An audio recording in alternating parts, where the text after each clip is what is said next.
And we're live from GoPro Motorplex, Night Fight Day 2. Getting ready to kick off our pre-finals and finals. I'm in the booth, Jed Perkins with Alexander Searle. Yeah, what's going on? I'm looking forward to some racing. How about you, Jed? Oh yeah, we're gonna have some good stuff going on today. About to kick off our 206 pre-final. Yeah, I mean, it's looking to be a good one. Eric Fagan looking to bounce back from his really good Heat 2 race under the lights last night.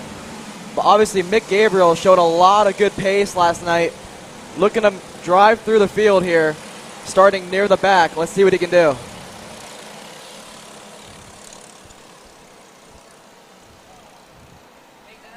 Yeah, definitely should be an interesting one here as the heats are not progressive. Basically just build points, and that's where you get your starting position for the pre-final. So, gonna be a good one. I know Mick Gabriel and Eric Fagan have some history together. Both are really aggressive drivers, but also really smart drivers. Yeah, like you said, Eric Fagan, a veteran in the sport. We keep saying this, but one of the best pushers in the country. So I think if he and Jack Sakina can get together here, they might be able to pull away. But obviously Mick Gabriel starting near the back, an ultra-aggressive driver. I can see him making it into the top 5 here in this race. For sure, as the field gets warmed up. 2 by 2 all the way back, looking really good right now. And Eric Fagan and Sakina gonna lead them to the green here.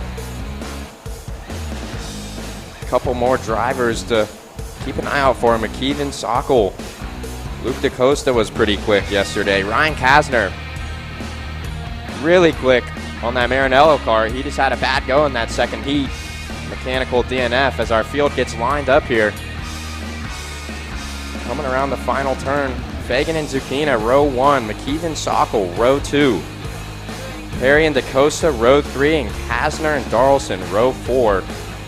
Mick Gabriel and Riley Scott in your 5th row as we slowly creep down the front stretch here. And Fagan. Yeah, Fagan looking to keep this field bunched up as best as possible so they can't get a good run on him going to turn 1. Fagan looking for lights out here as we're 2 wide going into turn 1 and we go green. Eric Fagan gets the jump, that inside row, and looks like we make it through turn 1 clean. Fagan going to lead him down the backstretch. Yeah, McKeithen followed him through here. They're looking to push away. Sakina didn't get a great jump there on the outside, but it's also really hard to get a jump on the outside of turn 1 here at GoPro. Yeah, Sakina, biggest loser so far from that start. Looks like he slots into 3rd place.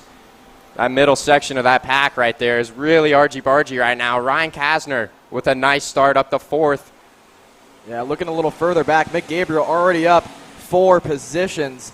Had a great start there. Oh, and some contact further back in the pack. That was Riley Scott with a late send on the inside. And it looks like they're all going to come out unscathed as Eric Fagan looks like he's going to lead lap 1, followed by McKeithen, Sakina, coming on to the front stretch here. And it's going to be Fagan, your lap 1 leader, as those front 5 slowly start to separate. Mick Gabriel making a move into that 6th spot, a late send there. Definitely going to see him up in that lead group by the time this thing's over. Yeah, wow. Mick Gabriel already up to 6th position. If those front 5 start racing, he's going to be there within the next lap or 2 here. Yeah, Eric Fagan been super strong on that MGM all weekend. Fagan, a local to this track. He's fast anywhere he goes. Definitely a favorite to come away with this pre-final win. But it's not going to be easy, as those top 5 are neck and tail as Mick Gabriel and DaCosta slowly slide up in there to make it a 7-cart front pack. Yeah, Mick Gabriel and Luke DaCosta there just put down a really monster second lap, and they've caught up to that front group. It's a 7-cart train now, heading to the final corner towards lap 3 of this pre-final.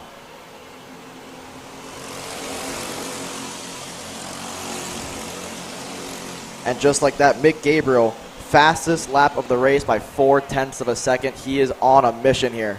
Yeah, Mick Gabriel with a 56.851 as Fagan runs a 57.2 up front. So Mick Gabriel, the man on the move right now. And Alex, you and I are both 206 drivers. This is one class where at GoPro Motorplex, the draft is literally everything in this class. You lose the draft, you may have no shot at winning the race. So this front pack playing it super safe right now, nose to tail. Yeah, like you said, the draft is super important. I mean, look down at 8th through 10th. They've already lost the front 7. It's going to be tough from here, especially. There goes Riley Scott up the inside. He's going to look for 8th position. He's going to be on the outside of this double right hand. That's going to be a hard move to make work. And he's made it stick. Now let's see if Riley Scott can catch up to that front 7 who are just drafting away right now. But if they start racing, Riley Scott's going to make it an 8-car train here. Yeah, Riley Scott coming on strong. Getting a couple laps into our pre-final here. As Fagan leads him through turn 1, turn 2. And that front group playing it safe right now, even Mick Gabriel. And I might have spoken too soon. Looks like we got a couple drivers making a move there, as I want to say that's McKeithen going into second place. And, oh, we have one off, way off on the backstretch. Not sure who that is. Can't see through the cloud, but that was a big off for a driver back there. I hope he's all right. Yeah, he looks to be all right. He's trying to get that kart fired up. He's got it fired up again, but that's his pre-final done. Unfortunate to see there. Looking back up the field, though, McKeithen has taken the lead. Jack Sakina followed him through. That's going to be Eric Fagan down into 3rd position. Yeah, it should be interesting here to see what Mick Gabriel and Ryan Kasner decide to do together. Those two were definitely some of the fastest drivers in the field yesterday, as Kasner came away with that Heat 1 win, had the mechanical DNF in Heat 2, but it looks like he's back to where he should be up front right now. Yeah, Mick Gabriel pushing Derek Sacco up to the front 3, but again, that 3rd place driver, Eric Fagan, he's going to try to push them away from from 4 through 6. Eric Fagan, a veteran in this sport, he knows what to do. But there he goes up the inside. Eric Fagan's going to take 2nd position from Jack Sakina here. Bold move through turn 4. He makes it stick. Yeah, I caught up with Eric Fagan after, I believe it might have been that first heat yesterday, and he told me, I want to push. I want to get away with that leader and get some clean laps under the book, as Mick Gabriel goes into 3rd place. And we're 3 wide for 3rd. Oh, and there's some contact between Sakina and Mick Gabriel, and that's going to send them both back into the back of that front group as Kasner tries to take an advantage on the 2. Yeah, Mick Gabriel didn't seem too happy there. I don't know where he expected anybody to go, though. I think he was just in the middle of a sandwich. There was nothing any driver could have done there. He's just got to get his head down and work his way back to the front. Yeah, a bit too aggressive early on, as Christopher McKeithen looking strong right now. Going to lead him and Fagan a 2-car breakaway up front. And what do you know, Eric Fagan doing his thing, pushing away the leader.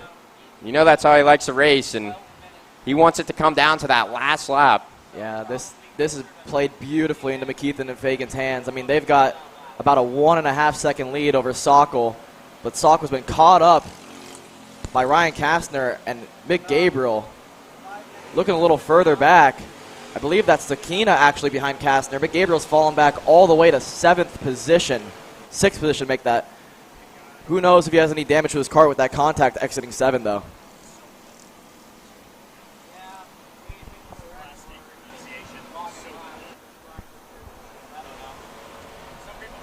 As Eric Fagan goes purple that last time by, 56.490. They are rolling up front right now, and we'll see what those two can do. So it looks like Sokol had a bad lap last time by his teammate Kasner on his rear bumper. And those 4 are going to work. Would expect to see Mick Gabriel play it safe here. And no, I spoke too soon again. They're going to go 2 wide for 4th through 5th positions. Yeah, Mick Gabriel on the outside there of turns 5 and 6. That's not going to make it work. I don't know where he found the grip on turn 4. He almost made it work, but unfortunately for him, turn 6 is a left-hander. He's on the outside. It's not going to make it work there. Yeah, Mick Gabriel caught out in the back sweeper of the track, and he's definitely frustrated right now. We know he has a pace to be up front, but he just keeps getting caught out in some awkward positions. Yeah, Ryan Kasner having a good run here up to 3rd position. You can see him up on the wheel right now. Sokol trying to push him up to the leaders, but Fagan, I know him. He's experienced enough. He's just going to push McKeithen all the way to the front here and just try to pull away. Yeah, Fagan and McKeithen doing their thing up front. Right now they are flawless, as Kasner's trying to lead that pack. Maybe catch up to those front 2, but right now it's looking really good for McKeithen and Eric Fagan. They got a lot of space, the most space we've seen in this class all weekend. So, yeah, right now the race is for 3rd position. I mean, looking at that last lap, 3rd through 7th were about 5 to 6 tenths slower than those front 2. So I don't think they'll be able to catch them here in this race. Yeah, with top of that, Christopher McKeithen goes purple last time by, 46.420. There's some shuffling in that pack. Mick Gabriel going to slide in behind Sakina, and DaCosta's going to slide in too. So that's going to send Sukina to the back of that pack, and that's going to give those Maranello boys a bit of a gap behind Mick Gabriel there. Yeah, just like that. That's how easy it is in 206 racing. I mean, you go for a pass, you lose momentum, you could be out of the draft here. We'll see what Mick Gabriel can do without a toe here.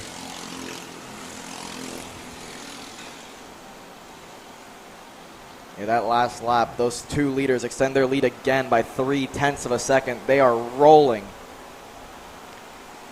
8 laps to go here, and not much has changed. Looks like Mick Gabriel catching up to the back of Sokol. Those Maranello carts really rolling well.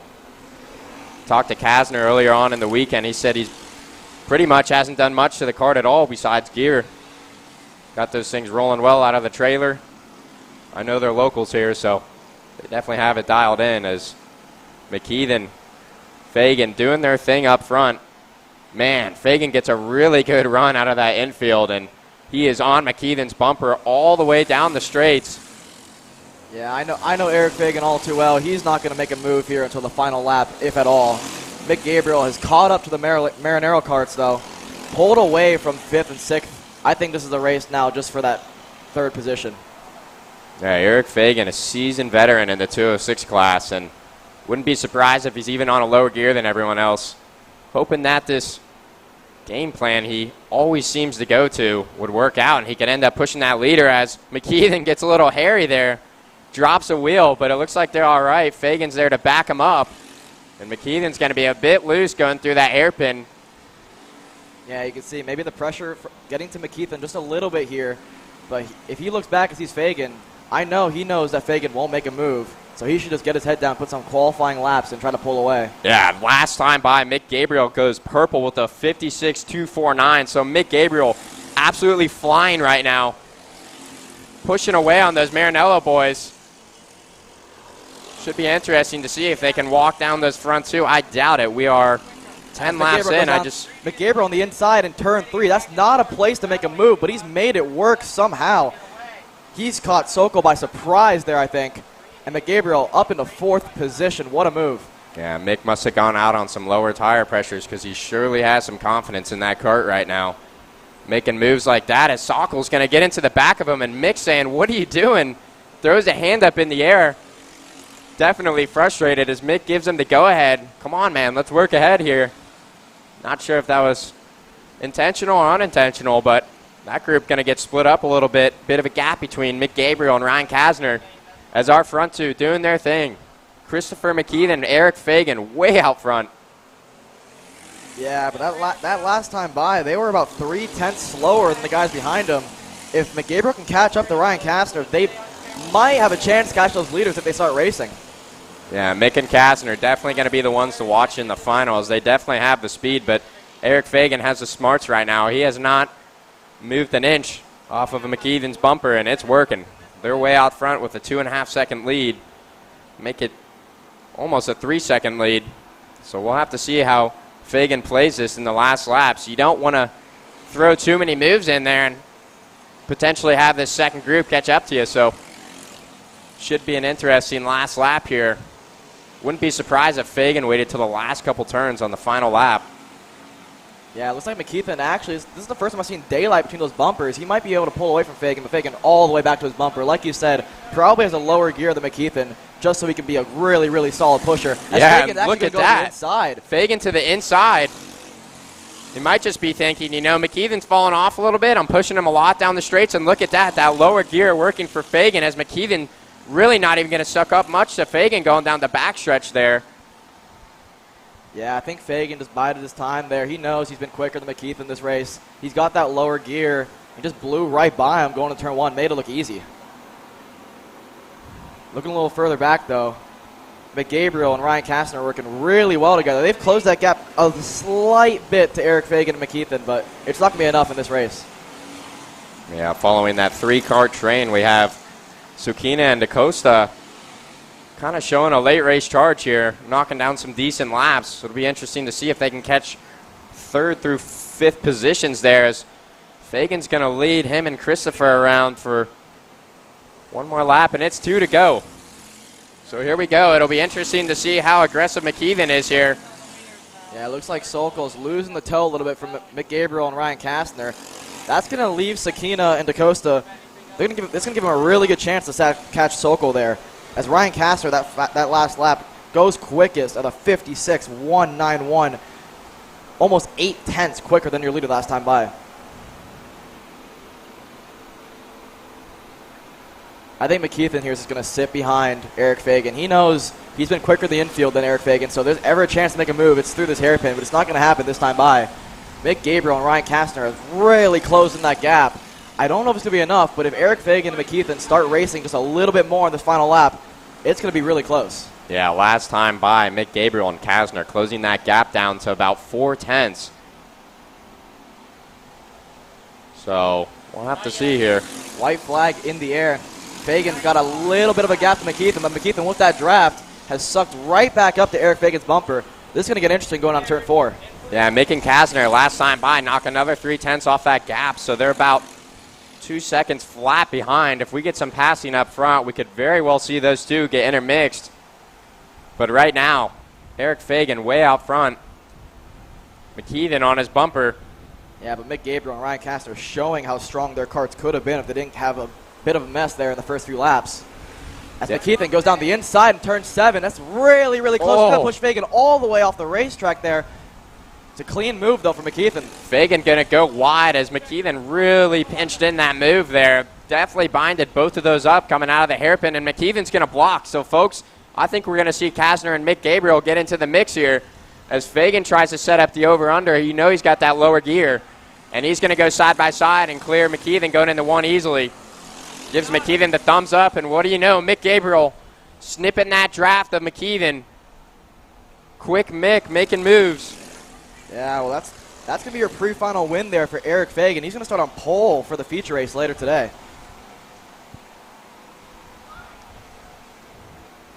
Yeah, but look at that. Mick Gabriel closed that gap to 0.8 of a second. It was at one point 3.2. So a 2.4 seconds he's gained in 4 laps. That was impressive from him. So Eric Fagan comes away with the pre-final win, followed by Christopher McKeithen. Those two checking out for most of the race. Yeah, but I mean, a perfect example of what we were saying earlier. You cannot afford to lose the draft here, and Sakina and DaCosta just lost the toe there on lap 4 and just couldn't get it back. They finished 3 seconds behind the leaders, putting together some solid laps, but just not enough to win the race. Next up, though, it's going to be our mini stars. These kids are really, really quick, and I'm looking forward to this pre-final a lot. What about you, Jed? Yeah, it's definitely going to be a good one, and looks like we got one pickup, so we're going to go ahead and head to a commercial break. You're watching live here in GoPro Motorplex. It's Fight Night.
Parolin USA, a top-level performance team with unmatched hospitality, offering a full-service driver development program with year-round testing available in Miami, Florida, and the official North America racing team of Parolin Racing Chassis. Chassis and parts available at ParolinUSA.com. All right, and we're back here for the GoPro Motorplex Stars Championship night fight. Coming up right now on track is the minis for the pre-final. Lucas Palacio is going to be on pole, looking to repeat what he did last night under the lights in Heat 2.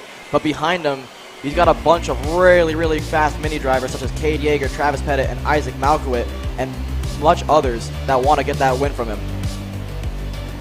Yeah, Isaac Malkowit, definitely a driver to keep an eye on. He didn't have the best luck in the heats last night, but personally he showed the most pace to me as Palacio getting ready to lead him to the green here on that Trinity Karting Group, Kart Republic. Yeah, like you said, Malkowit super quick this morning and had a lot of pace last night. Had a rough heat too. Let's see what he can do from fourth place. Lucas Palacio, Cade Jaeger on your front row. Petit and Malkowit, row 2. Max Whelan, Sam Tutwiler, row 3. Korn and Fernandez, row 4. Woon and Kim, row 5, as they're going to get an early jump on the start here. And we're lights out. We're green going into turn 1. Palacio going to get jumped on the outside by Jogger. Oh, we got a bunch of guys around. That's about 5 karts around there in turn 2. That was a pretty messy start. They came in really quick into turn 1, and I think it caught a couple of those guys out. Big contact back in the pack as Palacio is going to slot back into that first position. Jaeger following behind, and those top 6 positions are really jumbled up right now as Isaac Malkowit's going to slide into that third position as we make our way down to the hairpin for the first time. Isaac Malkowit on the move, going right into second spot, and he gets it. So Malkowit, like I said, a driver to keep your eye on. See what him and Palacio can pull on the field here. Yeah, Yeager had a really good start on the outside, but just didn't have the speed going down the hill to turn 4 and got passed right back by Palacio. Malkowit got a good run in turn 7. Malkowit's actually going to go to the lead here. Malkowit on the inside in turn 1, he's got the lead. From 4th to 1st in 1 lap for Isaac Malkowit. What a start for him. Yeah, Malkowit on the move up front. Like we said, he's got a lot of pace. He definitely knows and is acting like it. He slots into that first position to come around for our first lap of the pre-final here.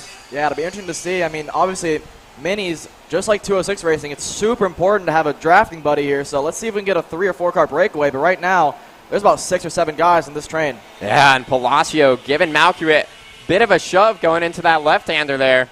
Sure, Malkowit isn't too happy with that. Yeah, again, Palacio hits his bumper on the exit of the hairpin. That's actually going to slow his run up a little bit, but Palacio looking really racy to start this race off.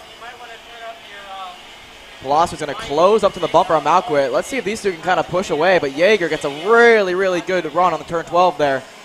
We got a 3 or 4 car breakaway right now. Yeah, those front 3, Malkowit, Palacio, and Yeager looking really strong right now. So they jump that curb coming out of turn 1, and Malkowit going to lead him down the backstretch for lap number 2. Yeah, no moves into turn 4. I think they all know that it's super important to finish this pre-final up front because that's where you start in this feature race. You do not want to have a poor race in this race because then your feature race is over. As we see Travis Petit coming up to the back of Yeager there, followed by Weiland and Fernandez. So those drivers obviously have some pace too as they're trying to get up to that front group, get some of that draft. Like we said, the draft is so important in these lower horsepower classes. Yeah, looking a little further back, though, Carson Weinberg, who's been arguably one of the faster guys in this class, he had a rough couple of heat races. He just went purple to 53.740, already up 2 positions. Make that 4 positions in this race, up to 8th position. Only 2 seconds back from the leader. Carson Weinberg on the move.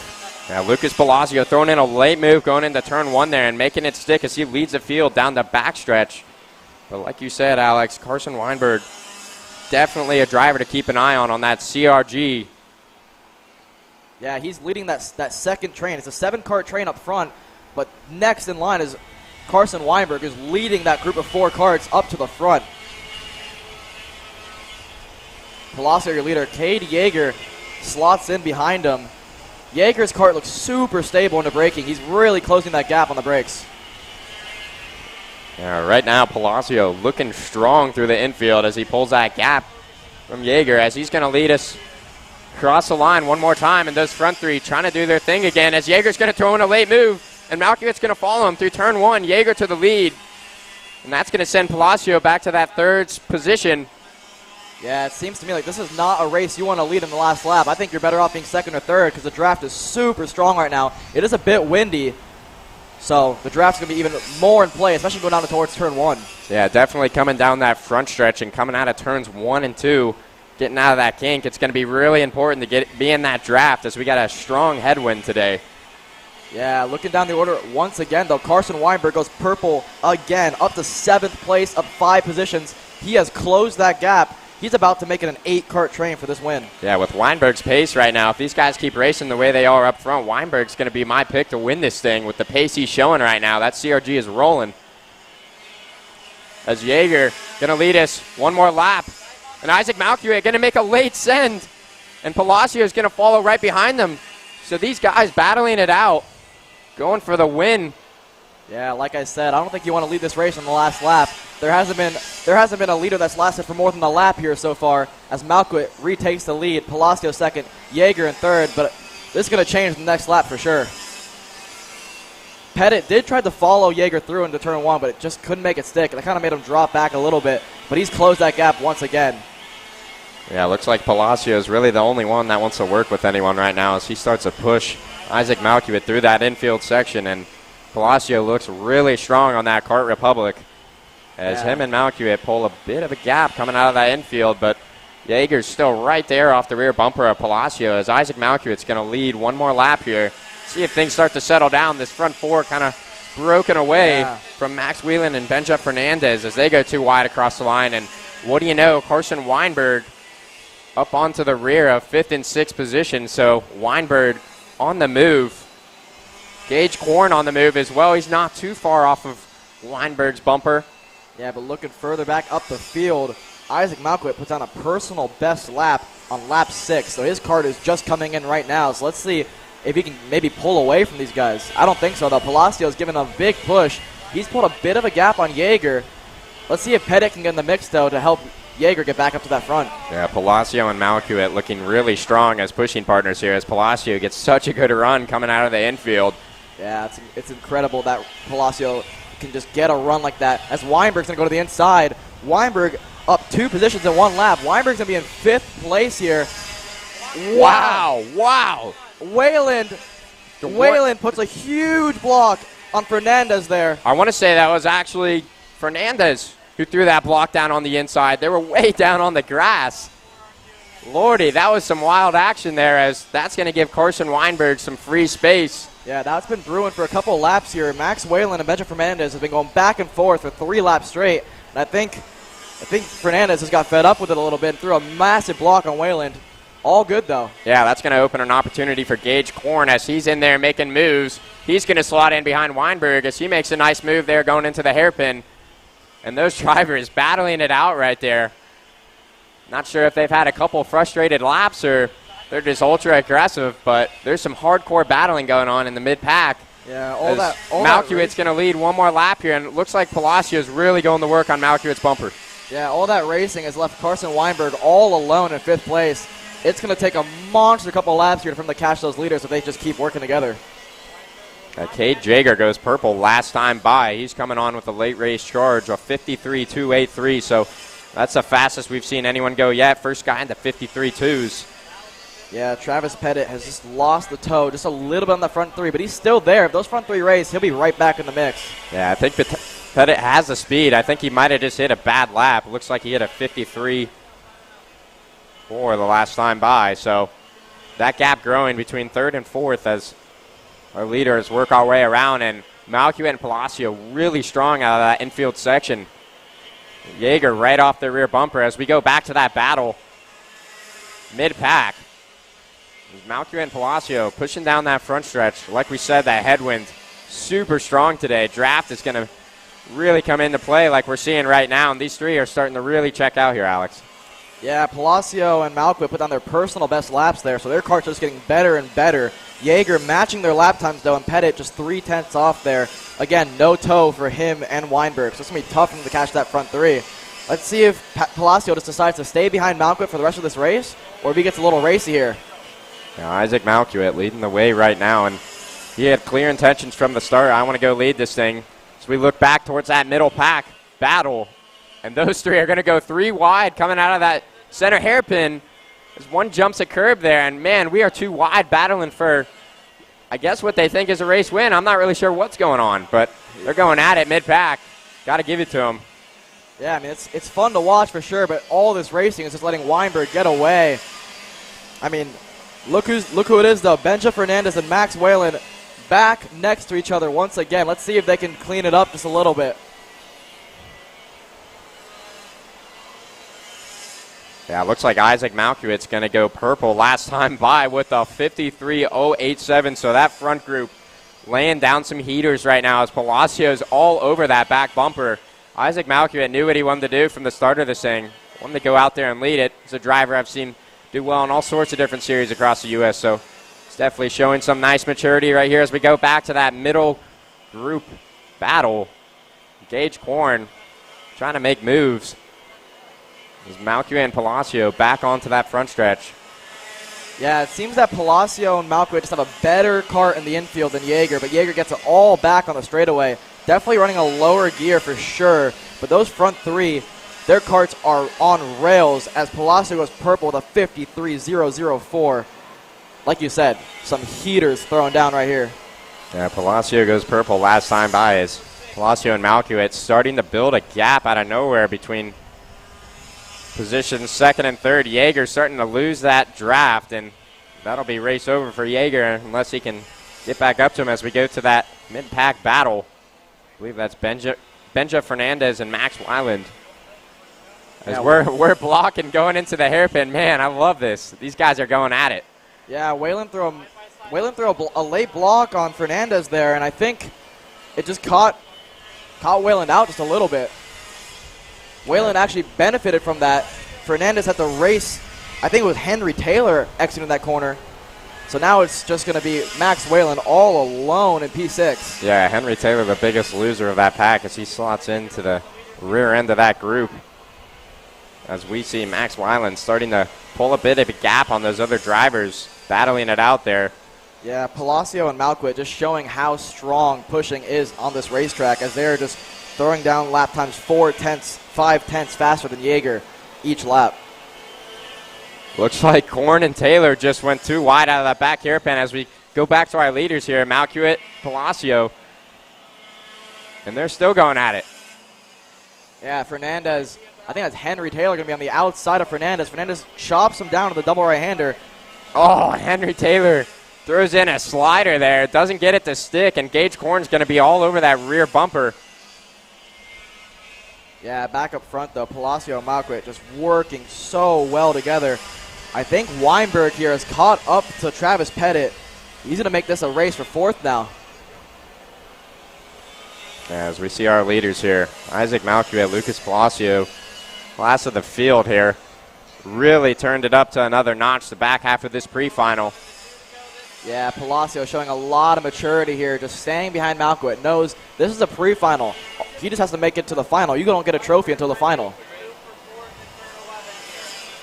Yeah, not only are these 2 drivers really fast, but obviously showing some really talented driving and maturity right now. Is in this class, if you can just get a couple kids to push each other, it can be detrimental to the other part of the field as we take 2 laps to go. And Palacio actually side by side with Malcuit, going to push him a little wide onto the curbing, and Palacio is going to take the lead from Isaac Malcuit. I don't know if he went a little too early there because it's going to give Jaeger a chance to catch up to the leaders. Yeah, Palacio been following Malcuit for a good bit now, and I think he's fed up with it. He's like, hey, Malcuit, love you, bud, but it's time to go. He slots into that first position going into turn 1, and yeah, there's going to be a bit of a gap between the 2.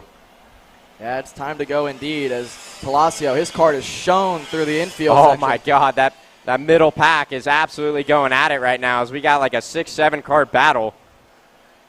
Yeah, as our leaders make their way around the infield, coming to the white flag this time by. Looks like Malcuit trying to get back up to that draft as we look further back on Carson Weinberg and Petit. Yeah, William Kim out of nowhere has taken the lead of that group. Oh, and Malcuit going to throw in a late move on Palacio going into turn 1, and he'll get it. Put Malcuit into the lead as he blocks going onto that backstretch, and Palacio was a massive move, but I think Malkiewicz going to shut the door on him. And Palacio going to hang it on the outside. Oh, he runs wide. Almost lost it into the barriers there. Yeah, there was actually a bit of contact between them, bumper-to-bumper contact. You don't want to do that too much in karting. Palacio got a really, really good exit at turn 6, though. I think Malkiewicz going to have to defend here. He doesn't have a chance to. As Palacio down the inside in the hairpin. Malkiewicz with the crossover move takes the position back, and here comes Cade Yeager in third. That was butter by Malkiewicz. And yeah, Yeager coming up to that back group as Malkiewicz brings us around one more time here. He's got a bit of a gap from Palacio, and I think he's going to get it. Doesn't throw the block, runs the normal racing line, and yeah, looks like it's going to be Isaac Malkiewicz taking home your pre-final win. Wow, what a finish there. Carson Weinberg in fifth. I don't think he's very happy with Pettit there crossing the line. And a massive group coming to the line here, battling out for that top 10 position, and yeah, we're going to go too wide across the line here, folks.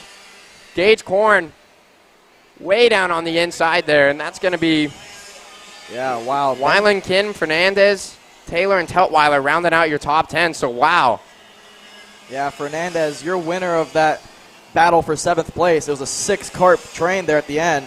William Kim was actually the leader of that group. He somehow lost 6 positions on that last lap with all the battling that was going on in that group. Jacob Scheibel up 15 positions into the 4th place position. What a drive from Jacob.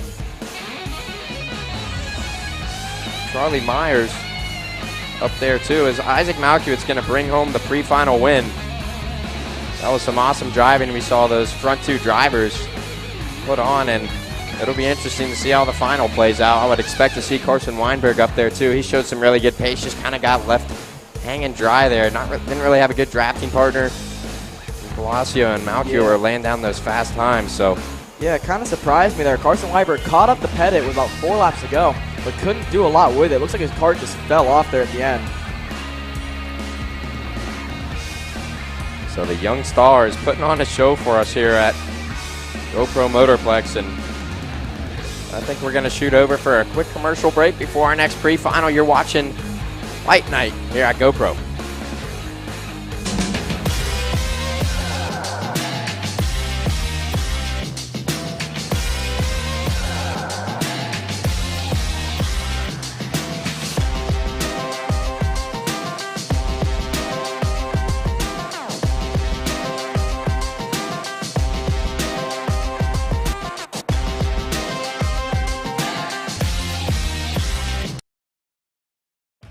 Kart Store USA is a kart parts supplier that racers and retailers can count on when they need reliable advice and service. We focus on servicing all racers with honesty and pride while maintaining customer satisfaction. We carry a full stock of Kart Republic and Tony Kart chassis, as well as IAMI and Vortex Rock engines. We've also got a host of other parts available and in stock, such as products from Rev Performance Materials, Jecco Racing Seats, and more.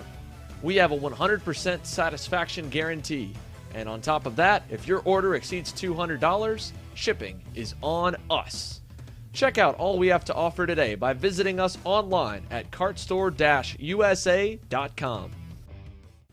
As the Western importer of the Praga and Formula K chassis brands, Leading Edge Motorsports is a high-performance kart shop and race team with a simple mission: teach others the joy of high-performance driving, supply our customers with the highest quality products and services, and most of all, win races. With our remarkable racing inventory, expert services, and top-ranked national-level team to back it up, we'll help to get your new kart racing package up and running fast. From arrive and drive service to kart preparation and driver coaching to the parts you need to get you back on the racetrack, Leading Edge Motorsports is the industry answer. Hannah Greenemeyer is going to score the final win of the U.S. Pro Kart Series. Hayden Jones is a national race winner. Nate Cicero wins. Four-time champion Ryan Norberg winning Super Nationals 24. Winner, winner, winner. Are you ready to join one of North America's winningest driver development programs? Rollison Performance Group offers fully customizable packages that are meant to take your game to the next level. For more information, head to rollisonperformancegroup.com.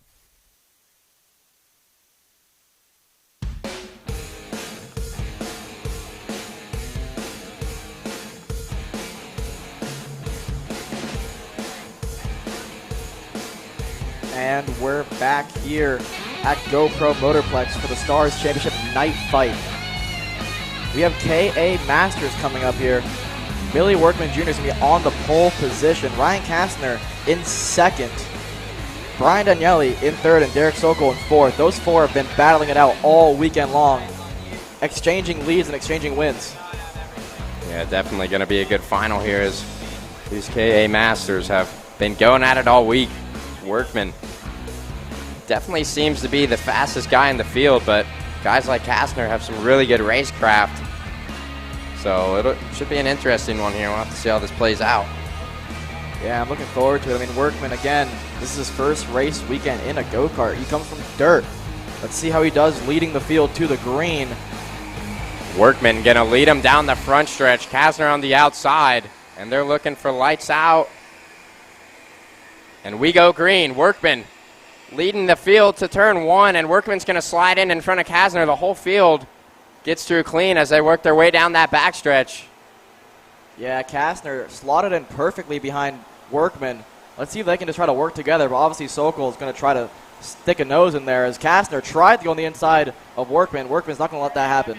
Yeah, Kastner throwing in an early move, and it backfired on him. Luckily, his teammate Sokol was there to back him up as, whoa, Kastner gets up on the back tire of Workman trying to set up a move, and Workman's going to run way wide. Kastner's going to slide into that first position, and we're going at it here. Lap one as Daniele slots into third, and that's going to bring those other karts up towards that front group as Ryan Kastner throws in a nice move there and goes into that first position. He's going to have a decent lead coming around for the first time. Yeah, it looks to me that Workman might have either lower tire pressures or just outbrake himself. Just an unforced error there from Workman, your leader, but it's Kastner leading now as Workman's got to try to catch up back to him. Yeah, I want to say Kastner might have jumped over the back of Workman's cart, kind of went behind the stand here, so I didn't get a full view on it, but yeah, Workman looked struggling early here. It looks like to me that he has some lower tire pressures. Hopefully no tire going down if he had incident with Ryan Kastner there. Yeah, Workman definitely been fast all weekend long. I would expect him to catch up to the back of Kastner here. Yeah, you're right, Alex. He looks really loose going into that infield hairpin. Yeah, he was just holding on to it there. I don't know if he's outbraking himself or he has low tire pressures. Again, Ryan Kastner extending his lead. This is a strong opening few laps for him. Yeah, Kastner looking strong on that Maranello kart, and he's way out front right now. Full second ahead of Billy Workman Jr. leading that second pack, and we'll see if Workman can lay down some flyers here to get back up to Kastner, but right now Kastner looking really strong.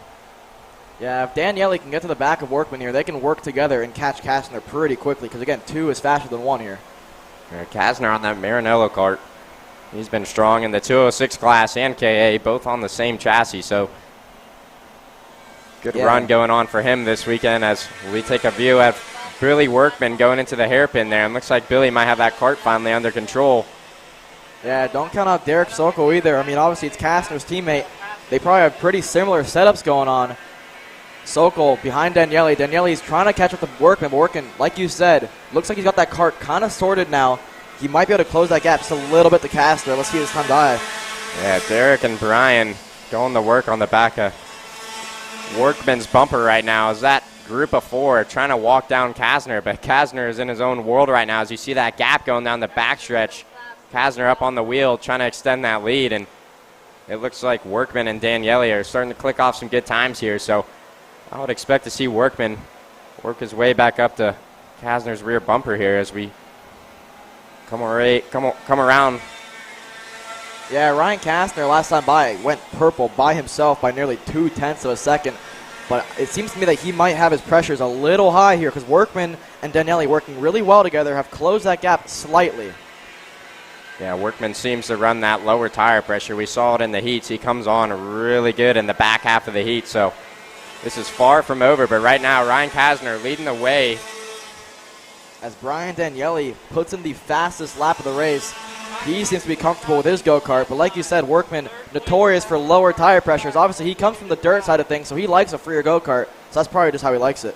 Time by a 2 2/10 behind Kastner, but Workman coming on strong here. See that gap slightly close up in the infield. Yeah, come around the final corner now. Kastner's going to cross the line. And he puts on a purple lap of a 51.988, the only guy in the 51 so far. That card is just getting better and better. Your leader pulling away from Billy Workman Jr. Yeah, 4 out of the top 5 carts are going to go their personal best lap that time around as Ryan Kasner goes purple with a 51.988. So, yeah, Alex, I think you're right. He's on a higher tire pressure. I would expect to see Billy Workman come in really good later through this pre-final. But right now, Kasner out front, extending that lead at 10th last time by. Yeah, Daniele seems to have put in a really, really good lap this time. He's caught up to Billy Workman. If they can just work together, they could catch Ryan Kasner. But right now, Ryan Kasner looking just super composed out front. No mistakes so far. That card is just on rails. Yeah, Ryan Kasner showing some talent right now. I know it looks easy out there, but leading the race that far out really isn't. You really cannot miss your marks. There's no one to really gauge off of, so Kasner laying down some flyers right now. It's obviously not affecting him. Yeah, I mean, Brian Daniele last time by went purple, a 51.970. Like I said, put together a really solid lap there, but it looks to me that Brian Daniele will put together a good lap and then kind of fall back from Workman. If he can just put together 2 solid laps and get to his bumper, they can work together and catch Kasner. Yeah, Daniele really needs to get up to Workman and throw in some good laps there if they want to go grab Kasner, because right now Kasner extends that lead another 10th last time by as Kasner continues to click off quick laps. And it looks like Daniele is going to catch up to Workman, so we'll have to keep an eye on those two, see if they can bring this gap down. But right now, Kasner up front, and he's going to lead another lap here of our pre-final for KA Masters. Yeah, wow, as Kasner again goes purple. He's just getting faster and faster all by himself. No tow needed for him. That cart is flying. 51.889 last time by for Ryan. He's absolutely moving. And that's going to put 3/10 on Billy Workman's best time at 52.089. So right now, Kasner really rolling as he extends that lead to over a 1.5 seconds. Yeah, I'm really surprised that Daniele can't get to the bumper Workman because that seems to be like, and Ryan Kasner has a mechanical issue. I wonder if it's a chain gone from his go-kart, and he is out of the pre-final, leading by 1.5 seconds, and he is out of this race. Oh, and what a heartbreak for Kasner. You can see he is not happy about it as he leaned up on that front wheel. What a tough break for Kasner. Man, he was absolutely moving, wasn't he, Alex? Oh, my gosh. It's just heartbreak for Ryan Kasner. I mean, he's obviously got a feature race later tonight to try and make up for it, but not what you want to see from a guy who was 0.2 a lap quicker than anybody else in the field.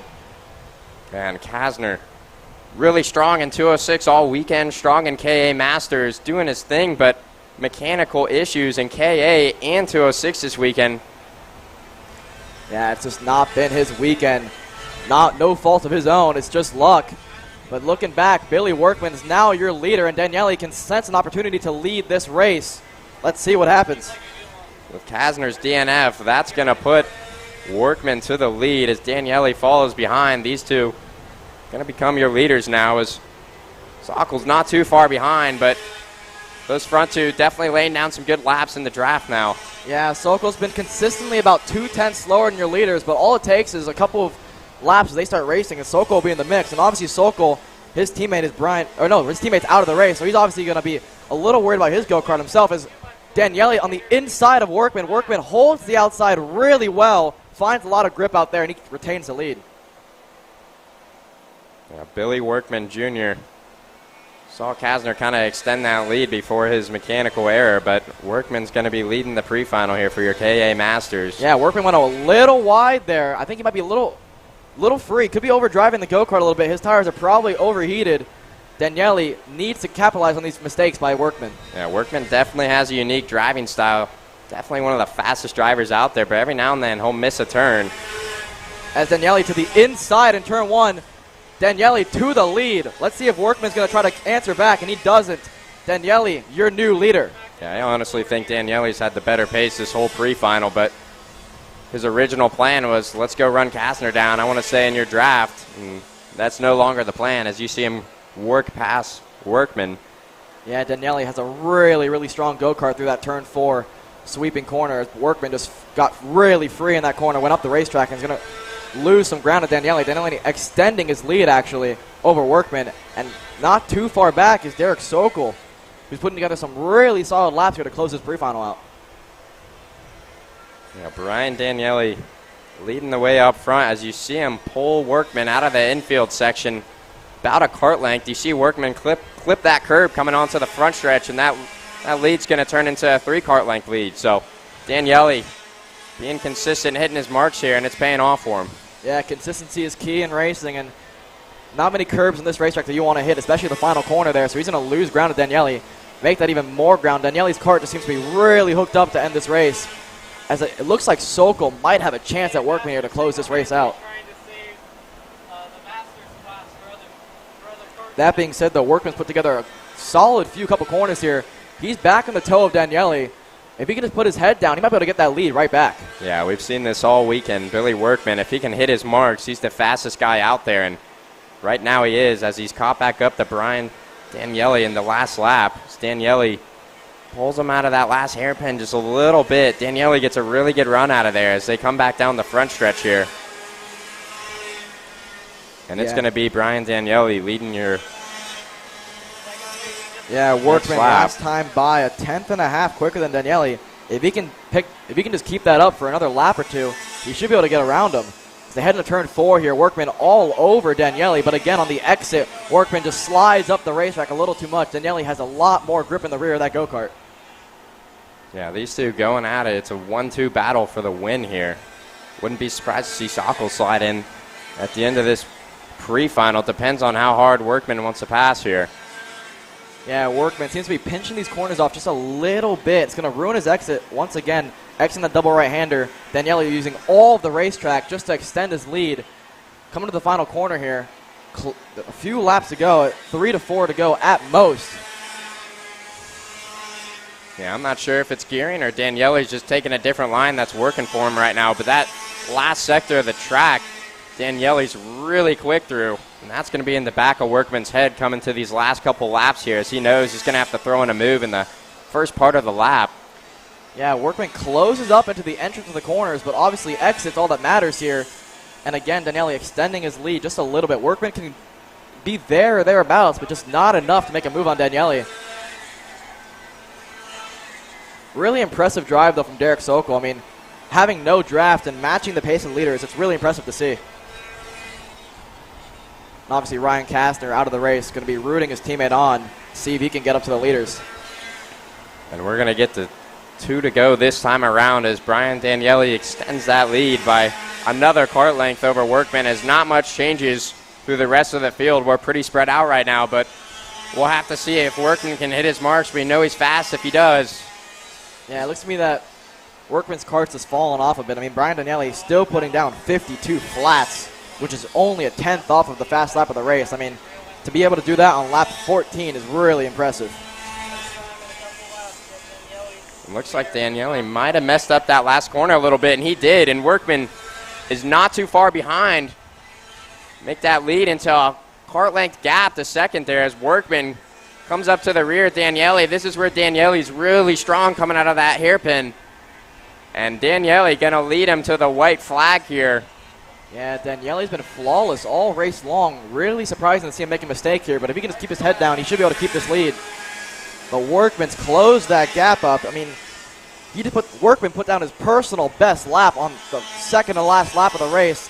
What a time to pick up the pace for Workman, as he's going to close that gap from the back straightaway. Daniele doesn't have to block too much, but Workman's all over him now, exiting 4, but again slides up the racetrack.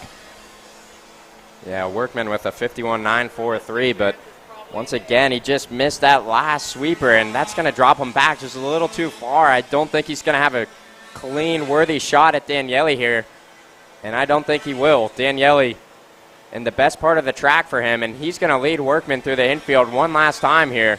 So he's high up on that wheel. That kart is on a rail through that infield section, and it's going to be Daniele coming around your final corner, and Daniele going to lead Workman. What a battle these two had. And that's Daniele with your pre-final win. Wow, impressive stuff there from Brian Daniele. Obviously heartbreak for Ryan Kastner, who is looking to take a pretty easy win for him. But Daniele just rather be lucky than good sometimes. He takes the lead. Workman second, and Derek Sokol, Ryan Kastner's teammate, rounds out your top 3 here in the pre-final. Yeah, Ryan Kastner, even with the mechanical DNF, he's still purple within the pre-final with the 51.889. And Alex, you know there's only 10 carts in the class. I wouldn't entirely rule out Kasner if we see some hardcore battling between Daniele and Workman. So definitely tune in for the final here. It's going to be a wild one with Stevens, Tracy, Gerstner, Davis, Aros, and Kasner with his DNF are going to round out your top 10 for KA 100 Masters, as we're going to shoot to a commercial break here before our next pre-final as KA Juniors. Our first pre-final. Going to be a wild one. The KA Junior and KA Stars class have been absolutely off the hook with action this week. So we'll shoot over to a commercial break real quick. You're watching live here in GoPro Motorplex, North Carolina. It's Night Fight. You're looking for top-grade equipment. Look no further than Rev Performance Materials, engine mounts, sprockets, and arcade chains. Available online now at revperformancematerials.com and through a dealer near you. The highest quality material, built to the highest quality standards. Rev Performance Materials.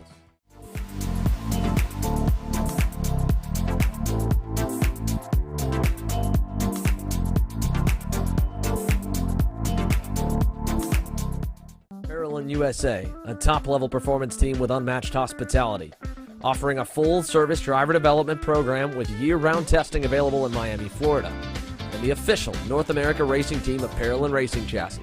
Chassis and parts available at ParolinUSA.com.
Welcome back to GoPro Motorplex for the Stars Championship Series Night Fight. You're watching Kart Chasers coverage here of the pre-finals. We just wrapped up KA 100 Master. We've got your KA 100 Juniors currently on the racetrack as they begin to make their way over to turn number 9 and get set to go green. While we get set for that here again, we'll be sending it over. Our Jed Perkins is down doing some pit lane interviews. My name's Xander Clements up here in the booth. We've got Alex Searle up here with me as we get set with Max Taylor on the point, trying to lead the field to the green. The KA Junior class has not raced together as a full field of 36 yet this weekend. That changes here in about 30 seconds as the two groups were divided after qualifying, ran 2 different heat races all the way through Friday night, and now they're going to get set here for action this afternoon. And again, you kind of watch the group right before you or right after you, and you get a bit of an idea of how the other drivers are, where their cars are, but you don't really know where everybody stands until they come together here, which we'll talk about a little bit more. Into the tram lines, looking for the green flag on the first time by. It's an early jump on the green, but it looks like we got the lights out, and we're racing down to turn number 1. around the outside. I believe one of the Jimmy Simpson Racing Red Speeds able to get a good start. We got a couple taking the access road over by turn number 2. As they head down the straightaway to turn 4, you'll see them fan out 2 and 3 abreast down the field. A massive start for this one, at least overall. The leaders seem to be clean and green, Alex. Yeah, that was a really, really good start from Eli Warren on the outside. He got a really good jump on the start, and that start went green surprisingly as Max Taylor's going to try to retain the lead, but Eli Warren putting together a good couple of corners here. But like you said, I mean, a couple guys taking the escape road, but looking a little further back, second and third place teammates, Aiden Patty and Max Taylor, are going to try to work together to get that lead right back. Yeah, we'll see if they can do that. Obviously, the LN carts and the Brandon Hirschkreck Racing Group have been pretty solid all weekend long. Hopefully that can continue here today. We're watching them work their way down, 1 lap complete through turns 1 and 2. A 4-driver breakaway beginning, as mentioned. Warren, Taylor, Patty, Davin Roberts, who was impressive in his heat races, and Roberts went by for 3rd that time, so he's moving up a spot. Then that next group is led by Anthony Rivera, the Trinity Karting Group Kart Republic driver, 5th on the racetrack and leading a train of about 8 or 9 in the midfield. As your leaders go through 6, it's about a second back to Rivera's group. Little dust kicked up there by the top 2. And look at that. Eli Warren, he's defending here, taking him down the inside into turn number 8. That's going to stack them up. I don't even think Max Taylor was wanting to go by, but now Davin Roberts is going to get aggressive. He'll try the inside. Doesn't work out. This will bring everybody back into the mix. Warren will take him to the final turn. 2 laps complete. And now a 4-driver breakaway has become many more here at the lead group, at least 5, with a couple more trying to get there. Yeah, Davin Roberts has been really impressive all weekend. He went for a really ambitious move in the double right-hander, couldn't make it stick. That's really helped the field bunch back up. It looks like it's going to be a 5-cart breakaway now instead of 4, as one driver seems to be off exiting 4 there, but he seems to be all right. Yeah, we got a few passes there going into turn number 4. Like you said, 1 off, but overall everyone okay. And the top 2 still the same. Warren over Max Taylor. Taylor staying right on the bumper through turn number 8. They'll come on through. Here comes the rest of the pack filing on. You can see 2 by 2, about 10th to 15th, still much of a hornet's nest all the way through turn number 9. Here come your leaders up the hill, final turn. Warren will have Taylor back on his bumper again. Let's see if he trusts him to push him this time. He did not seem to trust him a few laps ago into the hairpin. No, Taylor not going to push him at all. He gained it, got to him, now went by, moved Max Taylor to the point. Yeah, looking a little further down the field, actually, Olivier Piatak, he's been one of the fastest drivers all weekend, but had 2 really rough heats. He made up 5 spots in that opening lap, but again got pushed off, exiting 9. Just not the weekend he's been looking for. Not at all for Oliver Piatek, the Atlanta, Georgia-based driver here, racing at GoPro Motorplex a handful of times throughout the year, but not his home racetrack by any means. Now Max Taylor will repay the favor. He'll block the inside into turn number 8 on Eli Warren just for the first lap on through. Everyone will stack up behind the LN cart. Look at this group here. One more getting pushed off a little wide as that entire gaggle of probably 15 go-karts deep heads out of the double right-hander. Man, you couldn't put a blanket over those 15 go-karts. I mean, it's just incredible racing in the midfield. But looking back up front, Eli Warren pushing Max Taylor. Max Taylor getting a little loose in 1 from how much Eli Warren is giving him a shove there. Yeah, just a little bit here as they climb the hill towards turn at number 4. Here they come into the bowl this time. There go your leaders on through. 1, 2, 3, 4. Really all the way down to 7th or 8th that lane can go because Nick Eggleston sets the fastest lap of the race on the Race Factory entry in 6th. And then behind Nick's is Henry Wheeler, just barely latching on to the toe of Eggleston and to keep it as a loosely tied 7-driver lead group. It's really the top 4, though, that are the closest packed. Max Taylor leading them out of turn number 9, this time by 5 laps complete, and it'll be plenty more to go. Well, that's the case here. We obviously saw the heartbreak just a moment ago in your KA Master Division pre-final. Ryan Kastner had a 1+ second lead as we changed for the lead in KA Junior. He's caught up with Jed Perkins after a mechanical failure. Jed, take it away. Thanks, Sander. Obviously a heartbreak here for Ryan Kasner, who is dominating that K100 Masters pre-final. Ryan, walk me through what happened. We just had some bad luck there. The track is super grippy right now, and we just popped the chain. But that kart it's on rails. It's phenomenal, and the team that I got behind us with Prodigy and Marinello, they've done a lot of hard work on this to get it this fast. But we're looking forward to the main. We've got the pace. We'll work our way through and hopefully get up there and give the guys up front a battle. Yeah, Yeah, no trophies given out for the pre-final. Definitely want to keep an eye out for Ryan Kastner in the final, coming up from the 10th place position. Should expect to see him up front. And Xander, looks like we got some good on-track action. I'll head back up to you in the booth. Yeah, we had a little bit. Obviously, we cut to one of the Trinity karting group, Kurt Republics, making contact with the outside wall on the front straightaway, unfortunately, there at the end of that. And then the battle for the lead has kind of opened up, Alex. Eli Warren went back by on Taylor right when we went to commercial, or went to the interview. There was Taylor going back on Warren. He's brought Davin Roberts with him. And this group of 7 is still all together headed to turn number 8. Yeah, it's a really easy track to get trained on, and Eli Warren proving that from first to fourth. Back to third, though, with a great move on Davin Roberts. And I believe that's Eggleston going to follow him through. Eggleston up, I believe, 6 positions on this race already. Yeah, great move forward as well for Aiden Patty. He's up to second. Remember, again, half of these drivers in the lead group had catastrophe at the end of their second heat race last night. They've been able to rebound solidly and are working their way towards turn number 1. Yeah, Max Taylor building a bit of a gap here. Aiden Patty, his teammate in second place. Eli Warren's going to try to push him up to Max Taylor, but Max Taylor this weekend has just proven to have a really, really strong kart when he's leading the race. Yeah, look at that, exiting 4. It's a 7-kart train, bumper to bumper, nothing in it, exiting 6. Yeah, nothing at all here. Here they go down to turn number 8, single file for the top 3. Taylor and Patty work together a lot of their heats. Don't imagine a lot of passing there. As we saw Henry Wheeler getting by for 6. That was on Anthony Rivera, so move Wheeler up 1 position. So you've got kind of those leading 3.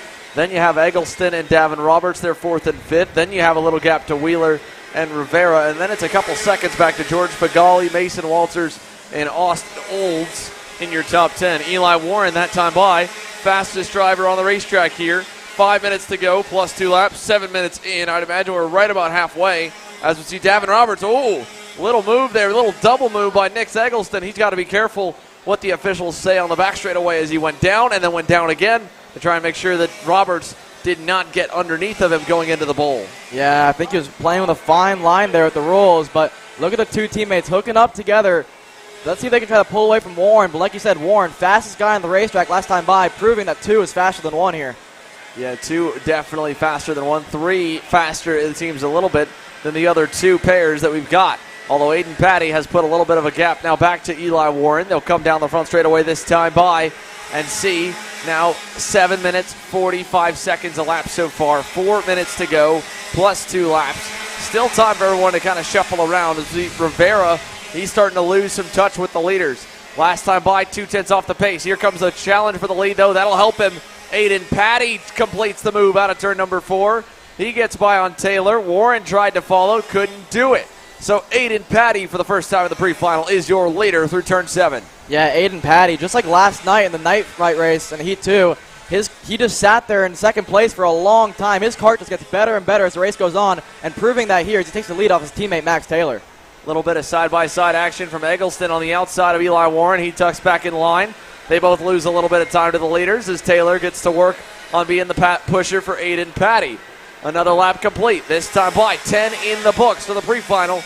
Down to 1. No change up front, but Rivera really the only change you could say. We called that a lap prior. He is now outside the drafting window and has kind of been left behind. We're down to 6 in this leading group and really a duo with a little bit of a gap as well. Yeah, Max Taylor trying to push Patty away, but that group of 4 behind him has caught them back up. Eli Warren, the leader of that group, he has been super quick all race long. So has Eggleston, who's made up 7 positions and looking to make up 3 more if he can. Yeah, Nick Eggleston has been working his way up the order. There's Rivera going through. Mason Walters has started to hit some good lap times. He's gotten clear of that midfield fight and has started to at least put laps together that are close, if not quicker than the race leaders. He's just 3 seconds back. We got problems further back in the field. One driver, one ride out of turn number 8. And another one maybe going into turn number 8 there on the front straightaway as the leaders go to 1. Change for the lead. Taylor gets back by an Aiden Patty with 2.5 minutes to go. Yeah, it looks like a black flag stick has been pointed at one of the top 4. I don't know who it was. So clearly they were not happy with what he was doing. Going down to turn 4, Eggleston going to get past. No, he's going to hold the outside there. Davin Roberts, way to hold that position from Eggleston. Yeah, Nick Eggleston here playing hard ball with everybody in that group so far. We'll see how he's able to work his way past for third as he goes to the inside of Warren. Warren going to let him go tucks back in line, move Nick Eggleston up to P3. Eli Warren back to P4. 12 laps to be completed this time by. Max Taylor is your leader up the hill to turn number 11. Yeah, the caution flag is going to be waving here going to turn 1. There's a guy off, so they cannot pass going into there. Max Taylor extending his lead over Aiden Patty, who has a bit of a gap there to Eggleston, who's in third, up 8 positions now. Clearly, that car is on rails. Here they go down the back straightaway towards turn 4. Eggleston blocked just a little bit. He went a little bit low. Here they come out of 4. You can see that Eggleston still has about 4 to 5 car lengths he's got to make up to catch the LN carts ahead of him of Aiden Patty and Max Taylor. Through turn 7, turn number 8 here. Eli Warren's been a very valiant pusher so far to give Eggleston the opportunity to lead them back to the top 2. Can he do it? Well, he picked up a car length out of turn number 8, so that's a good sign. Out of 9, this time by will be less than a minute, so really 3 laps to go here at the start-finish line straightaway. Yellow flag's just getting cleared at turn 1. They can pass down in that section of the racetrack again. Yeah, it's a really good passing zone, so good for them to get that cart cleared as Eggleston and Warren showing really mature driving, working together super well to catch those 2 Lando Norris carts up in first, second. Yeah, they've cut the gap down now down to a car length at the end of the back straightaway here. Well, meanwhile, they go side by side back for the 5th position coming out of turn number 4. Davin Roberts had to fend off a little charge from Henry Wheeler. They've lost some ground to 3rd and 4th. Heading into the hairpin, pairs of 2. Now Warren, tired of waiting. He'll go by on Eggleston. Eggleston tried to hang on the outside lane, paid for it, lost another spot in the process, moved Davin Roberts up to P4. Yeah, and now, Wheeler going for 5th as well, not going to get it done. Eggleston really ambitious, trying to hold the outside of that hairpin. They hooked up bumpers just a little bit. That slowed the momentum down and gave the position to Davin Roberts. Eggleston now loses his drafting partner. That gives Davin Roberts a chance to work with Eli Warren. But up front, the 2 Lando Norris carts just working together. Clearly part of their plan in this race. 2 laps to go here as we see Eli Warren go a little bit low on the straightaway to block from Davin Roberts. Meanwhile, the leaders still have yet to battle. The clock has hit 0, so 2 laps remaining. It's a 16-lap pre-final through the infield here. Max Taylor, Aiden Patty, single file, no change yet. When will Patty decide to try and make his move? That gap they have now has built up substantially in the last lap or so. It's over a second. Here they come out of turn number 9. White flag coming this time by 1 lap to go. Max Taylor down the front straightaway, leading with a healthy margin to Aiden Patty towards turn number 1. 1 car length will mean he can run the normal line up the hill to turn 3. Yeah, Max Taylor's been really strong in the infield, but Patty shows a lot of strength going down to turn 4. So let's see if he can get a toe here and get a move done, just like last night in Heat 2. Yeah, here he comes down the inside, turn 4. No move there. Over to turn number 5. Again, he's not really defending it all too hard. White flag waving for everybody else here with half a lap to go. Aiden Patty's got only 2 to 3 places left to try and make a move. He goes to the outside into 8, deep around the outside. Not going to be able to get it done on Taylor there, but he has got to run into 9. Looking on the inside lane, they make contact. Patty gets through. And through turn 9, Aiden Patty has got help. Eli Warren's following. Warren not going to find a hole on the inside for the lead. He'll get through for second, and Patty wins the pre-final. Wow, what a move from Aiden Patty. He late breaking into the hairpin, gave him momentum on the outside, going to the double right-hander, and he just threw it in there, and Warren smartly followed him through. He's going to finish second. Max Taylor from first to third in 2 corners. But again, what a great race here for K.A. Jr.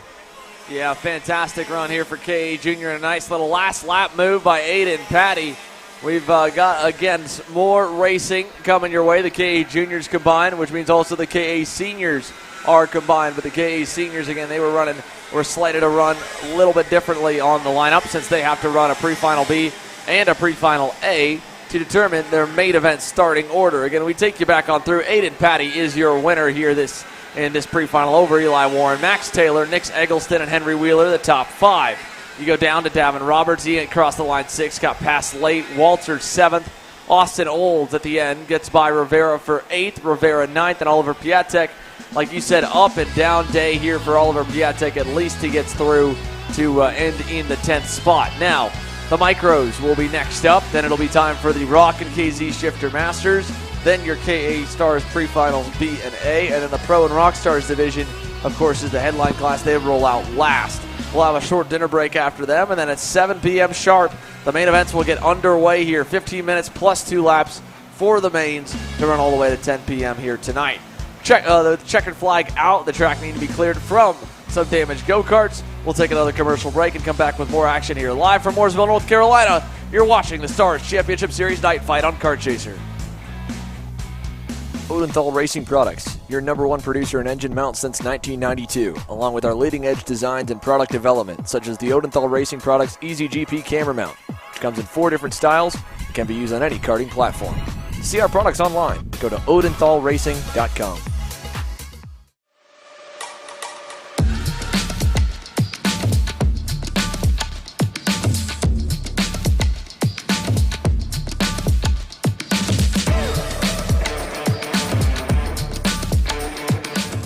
I'm Billy Vincent, owner of MPG Motorsports. What we do at MPG is we try to keep it a nice, fun family atmosphere, try to combine sort of the bigger things and of the bigger teams and the professionalism down with sort of some of the fun, sort of family-oriented atmosphere. We try to not only develop drivers, but also the parents and the families for just in knowledge in general in motorsports. It all starts in karting. What we try to do is try to help the drivers, the moms, the dads understand the sport of motorsports in general, not just karting, but what it takes to get all the way up through. Whether you end up wanting to be a driver or a mechanic or an engineer, you know, we can help you with that, and that's what we're here for. If you're interested in joining us at MPG, our home base is at Whiteland Raceway Park in Indianapolis, and you can contact us at info@willpowerkart.com, and one of our great people will reach out to you, and we'll try to put the best program together.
For the Stars Championship Series Night Fight. My name is Xander Clemens. Alongside me in the booth here is Jed Perkins, while Alex Searle is working on checking out the scale area to see if he can talk to a few. And we will continue to get set for more action as the micros head onto the circuit.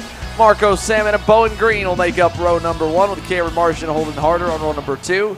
Grady Cronick and Caleb Tracy, row 3. Danny O'Gara, Enzo DeGennaro, row 4, Bryson Scales and Cade Wolf, row number 5. Few of the main contenders got knocked out in one of the 2 heats there. Obviously, we talked about Cade Wolf down in 10th. We look for Kai Mars. Well, he starts off in 12th. That's 2 drivers there that were in our lead group in one of the 2 heat races, ultimately ending up with a problem here that put them further back on the pre-final grid. But 10th or 12th, you get up to 5th or 6th here or better, Jed, you've got a fighting chance for the main event later on tonight. Yeah, this should be another barn burner event, and my eyes are on, honestly, Marco Samet, our pole sitter. He's looked really strong on that Lando Norris OTK all week. I know he's under Jarsicrak's tent, so that thing's set up perfectly as we see our field creep around onto that front stretch, getting ready to take the green. Yeah, BJR obviously kind of the unofficial satellite arm of Mike Doty Racing, and Marco Samet has been the flagship micro driver for Doty and the MDR crew all year. He's continuing that success here at the second round of the Stars Championship Series. We're green down to turn number 1, off the hill, side by side for second, side by side down for 5th and 6th as they come down the front straightaway. Bowen Green from around the outside has taken the lead at turn number 4. He'll hold it through the bowl for the first time, and a healthy little gap beginning for the number 24 Timmy Tech Comp Card. Yeah, Bowen Green looking really strong. That was a nice move he put on Samet there on the outside for the start, and Bowen Green going to lead the field. Lap 1. Looks like our leaders are just going to file in here and play it safe. Samet, obviously a pretty experienced driver. We have some shuffling further back in the pack, but for the most part, pretty tame in our first lap here.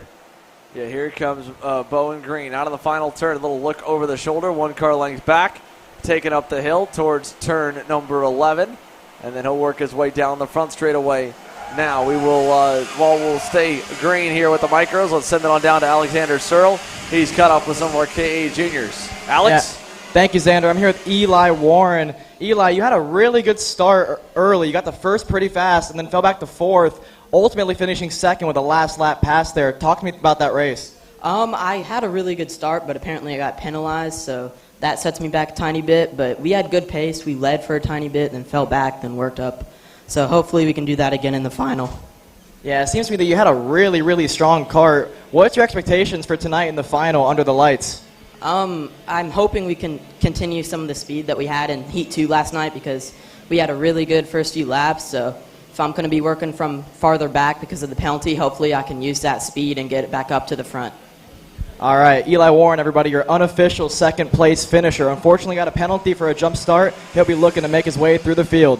Yeah, it's something that's always a little bit frustrating, having a little bit more work to do than initially intended for the main event. But even only a couple positions here, Eli Warren should be able to get through them. We've seen others be able to do the same. Danny O'Gara has been on the move along with Caleb Tracy. They picked up a few spots. Talking about Kai Mars, he's up to the 8th position already for 12th on the grid. And your leading group of 4, led by Bowen Green with Marco Samet, Holden Harder, and Cameron Marcia.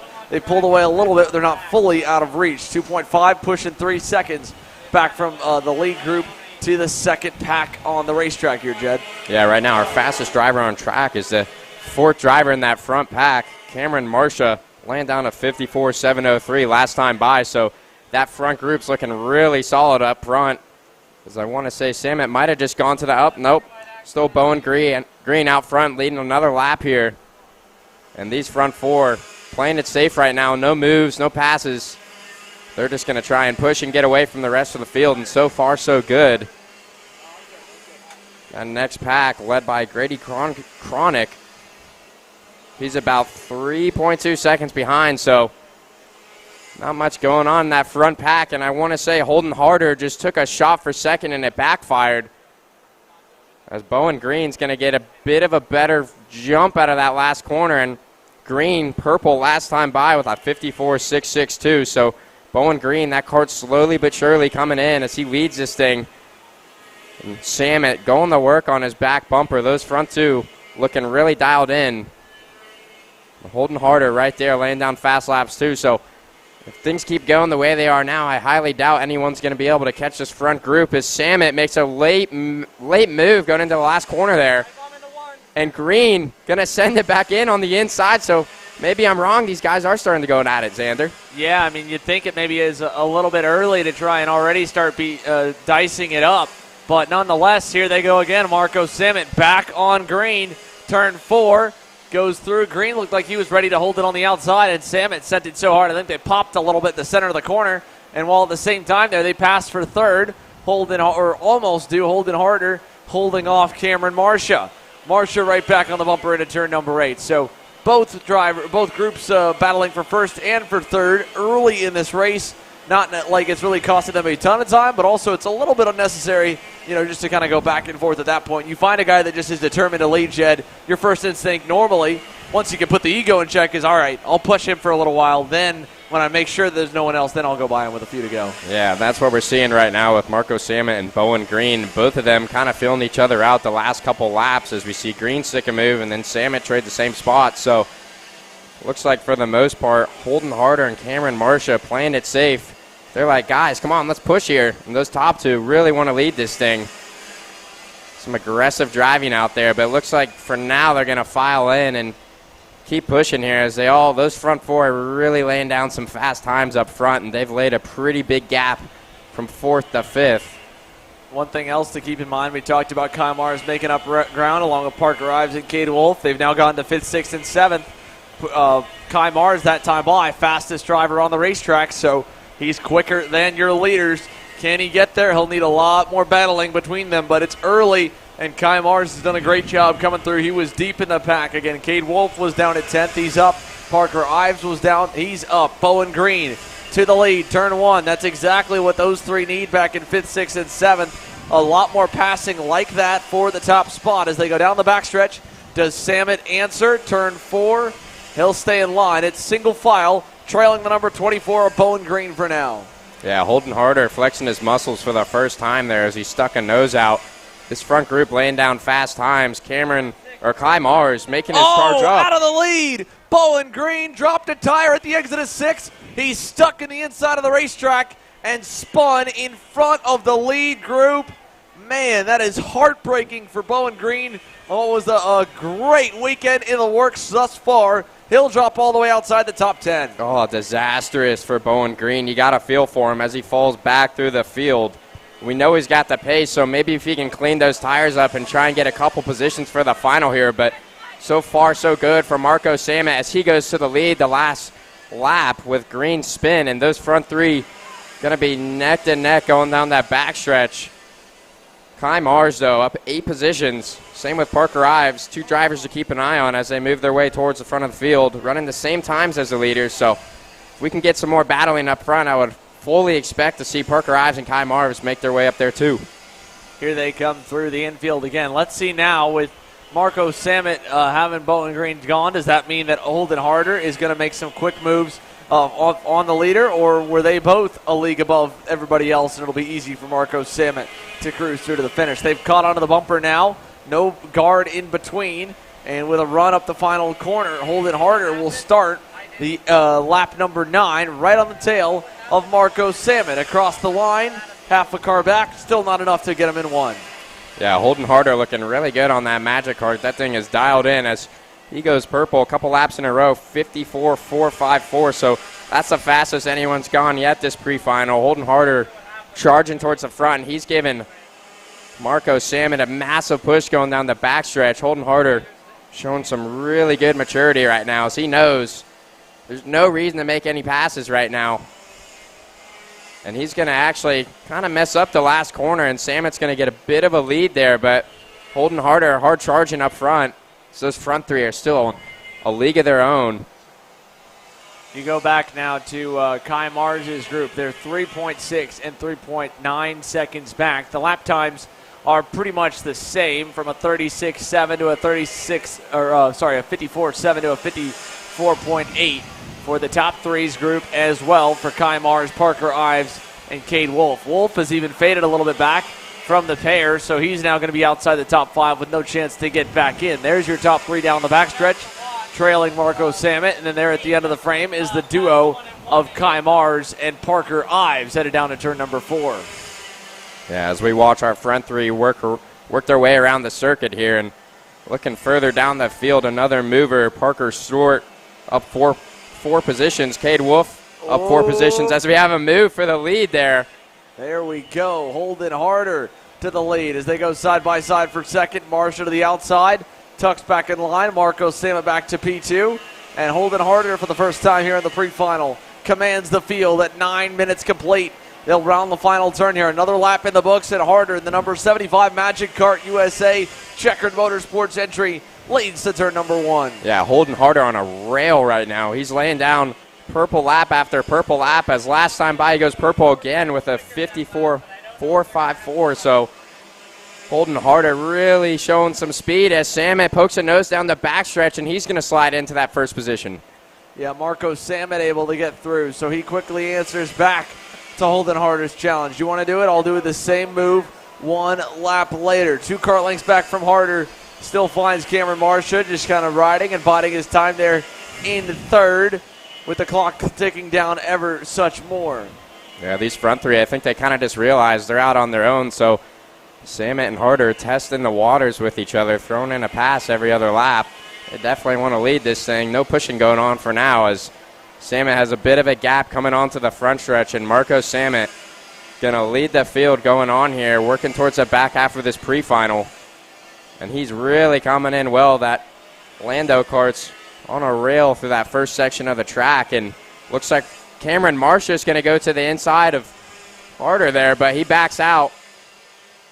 Yeah. Smart move on his end, because those front three are still in their own world up there. Yeah, Cameron Marsh has been probably the most conservative out of everybody in that lead group. That's why he's down in the third spot, but it's also good for him to be at least in the lead group and making sure that they have no competition coming from behind. When we get down to crunch time here in just a minute or two, you'll see all three really begin to dice things up and throw caution to the wind and the loss of lap time to the wind as well. A little bit of lap traffic ahead.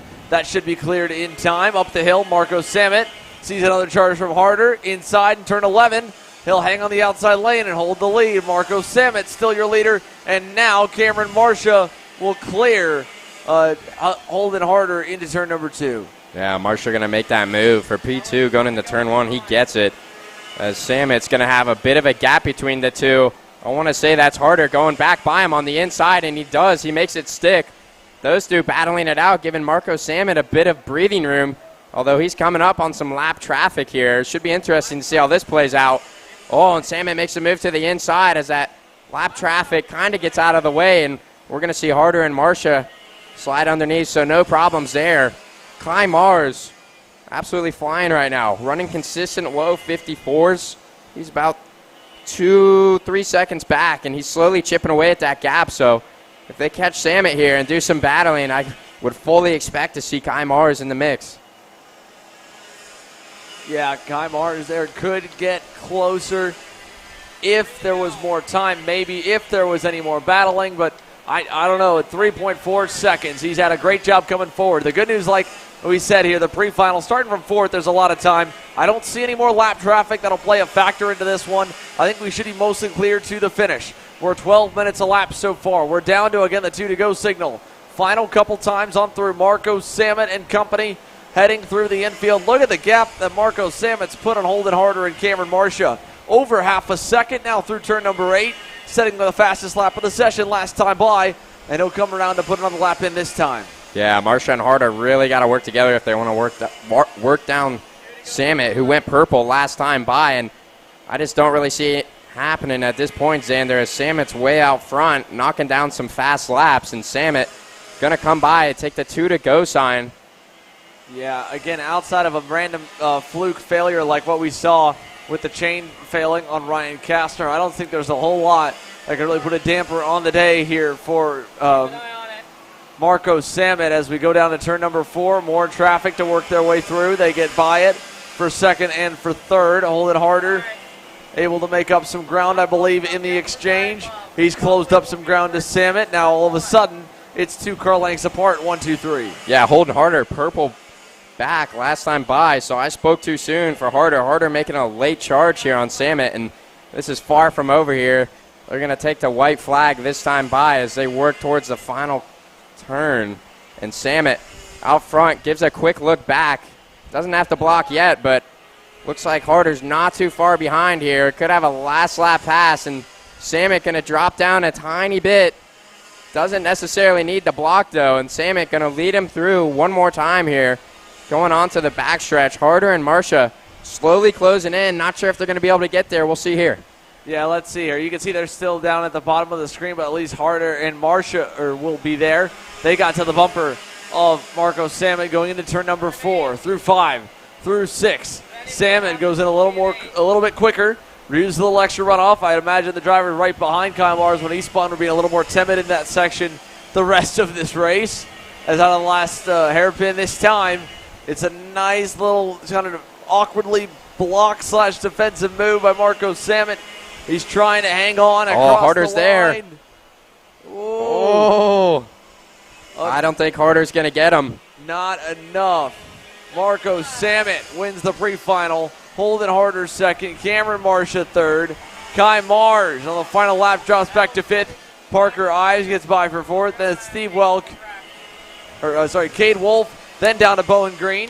Mixed up there. Cade Wolf in 6th. Bowen Green in 7th. Grady Cronick in 8th. Danny O'Gara in 9th. Caleb Tracy rounding your top 10. Marco Salmon, bit of an anticlimactic ending after what was a great battle all race long, but ultimately a safe ending here for all the micro drivers, which is important. And Marco will live to fight another day here from the pole in the pre-final this afternoon, Jed. Yeah, Salmon looking really strong the whole pre-final. My eyes, though, in this final are going to be on Kai Mars, up 7 positions in the pre-final. Basically ran the same times as the leaders the whole way through. So Marco Salmon, Holden Harder, Kai Mars, Cameron Marcia, Parker Ives in there, too. It's going to be a absolute showdown in our final. And these young drivers showing the next generation of talent. Love to see it. Well, you want to talk about generations. You got to go a couple generations up from just these young guns to get to the Shifter Masters. Your Rock Masters and KZ Masters, they have not yet run here today. They'll be running up next when we come back with more here live on Kart Chaser. You're watching the Stars Championship Series Night Fight.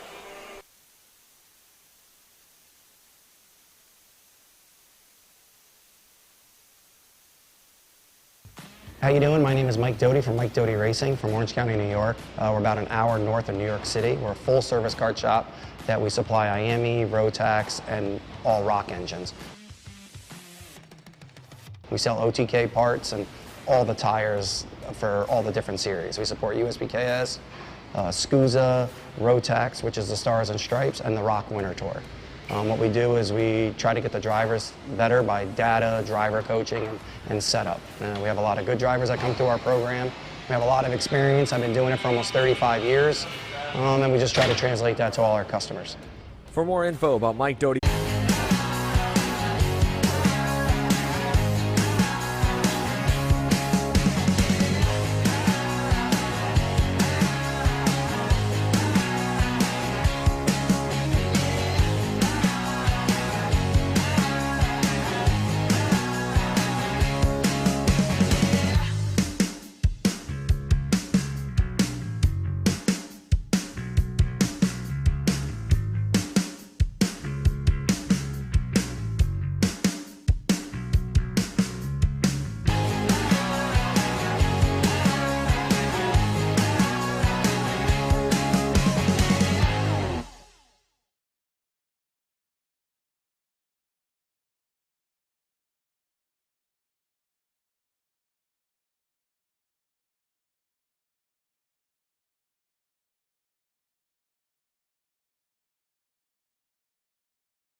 All right, and we are back here for the KZ and Rock Masters pre-final.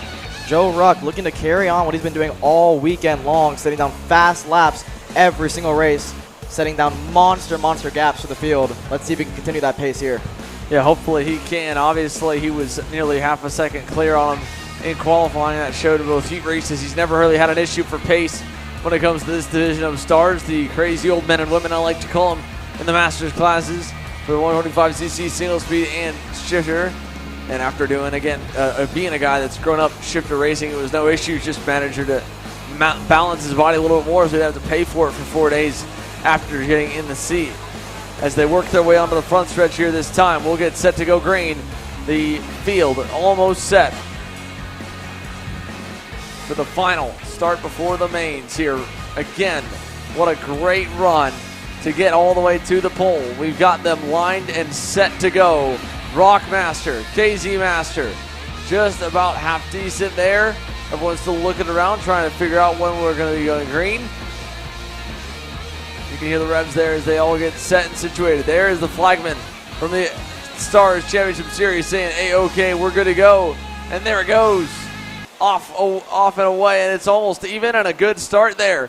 Down through turns 1 and 2 and up the hill. Yeah, Joe Ruck got a really good start there, but from third back, a lot of guys got trouble off the line there. I mixed up the field a little bit, but Joe Ruck, a dream start for him. Let's see if he can just continue that pace all weekend long. Yeah, hopefully he can through turn number 4 and 5 over to turn number 6 here on the opening lap.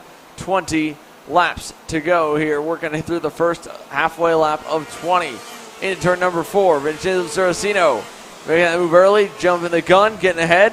That was how he was able to secure his pickup here for today. Yeah, you can see already Joe Ruck building a sizable lead on Robert Feig. Further back, though, it's a pretty close field from third down to about 8th position there. Let's see what happens here going to turn 1. Yeah, hopefully the gap can tighten back up, but I'm not sure we'll see too much of that. Joe Ruck and company right there, P1, P2, Robert Feig able to follow him and pull away a little bit from Ryan Corso and Bradley Danoff, who qualified off pole right in the front row. Then it's Hugh Templeman along with Frank Runco, then John Stapleton, then Mort Von Talk, then Salfik Hodek here in KZ and Rock Masters. Yeah, like I said, a couple of guys got shuffled back with that start. Frank Runco, one of them, lost 2 spots because of it. Bradley Danoff, a big mover, up 3 positions. He started 7th, up to 4th. Hugh Tupman staying in 6th. Looking a little further down, though, Morin Van Tack down 3 spots already to start this race. As they cross the line, look at the lead that Joe Ruck has. I mean, he's already 8/10 a lap faster than everybody else in the field. This is looking to be a pretty clean sailing race for him, bar any mechanicals. Yeah, again, solid weekend for sure. A perfect weekend, really, for Joe Ruck. Nothing going wrong, dominating the way that he has. He has won everything that he's needed to win. He has passed every drug test, every bit that he needed. I mean, there's nothing to fail here for Joe Ruck. It's just a perfect weekend. You can't ask for anything more. He's got a big lead. It's continuing to grow. Robert Feig over a second back, already 2 laps in. Yeah, nothing like just showing up to a racetrack and having the kart just as perfect as it is for Joe right now. I mean, even in practice and qualifying, he's been the first guy to pit. He just feels so confident in that go-kart, and you can see it. Yeah, I mean, he definitely feels at home on that Race Factory USA machine. Robert Feig, that time by, gives up nearly 8/10 of a second to him. Ryan Corso 3rd, Bradley Danoff 4th. I mean, if you take away Joe Ruck, it's a pretty tightly packed group for the lead and the win right now. 2nd back to 5th. However, we got one over off. Who is that? That is one of the Trinity Karting Group entries. That is the 691 of Salfik Hodek the 2nd. So Salfik Hodek is out over in turn number 9. Hopefully that car can get cleared before the leaders get to him. I believe they will. That is a 4-car group from 2nd on back you are watching going into turn number 8. There's Bradley Danoff and Frank Runco there in 4th and 5th.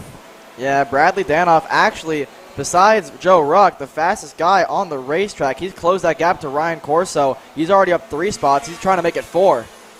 Yeah, he's been digging forward here. Joe Ruck resets the best lap once again. 4 laps completed so far. Race here for first place.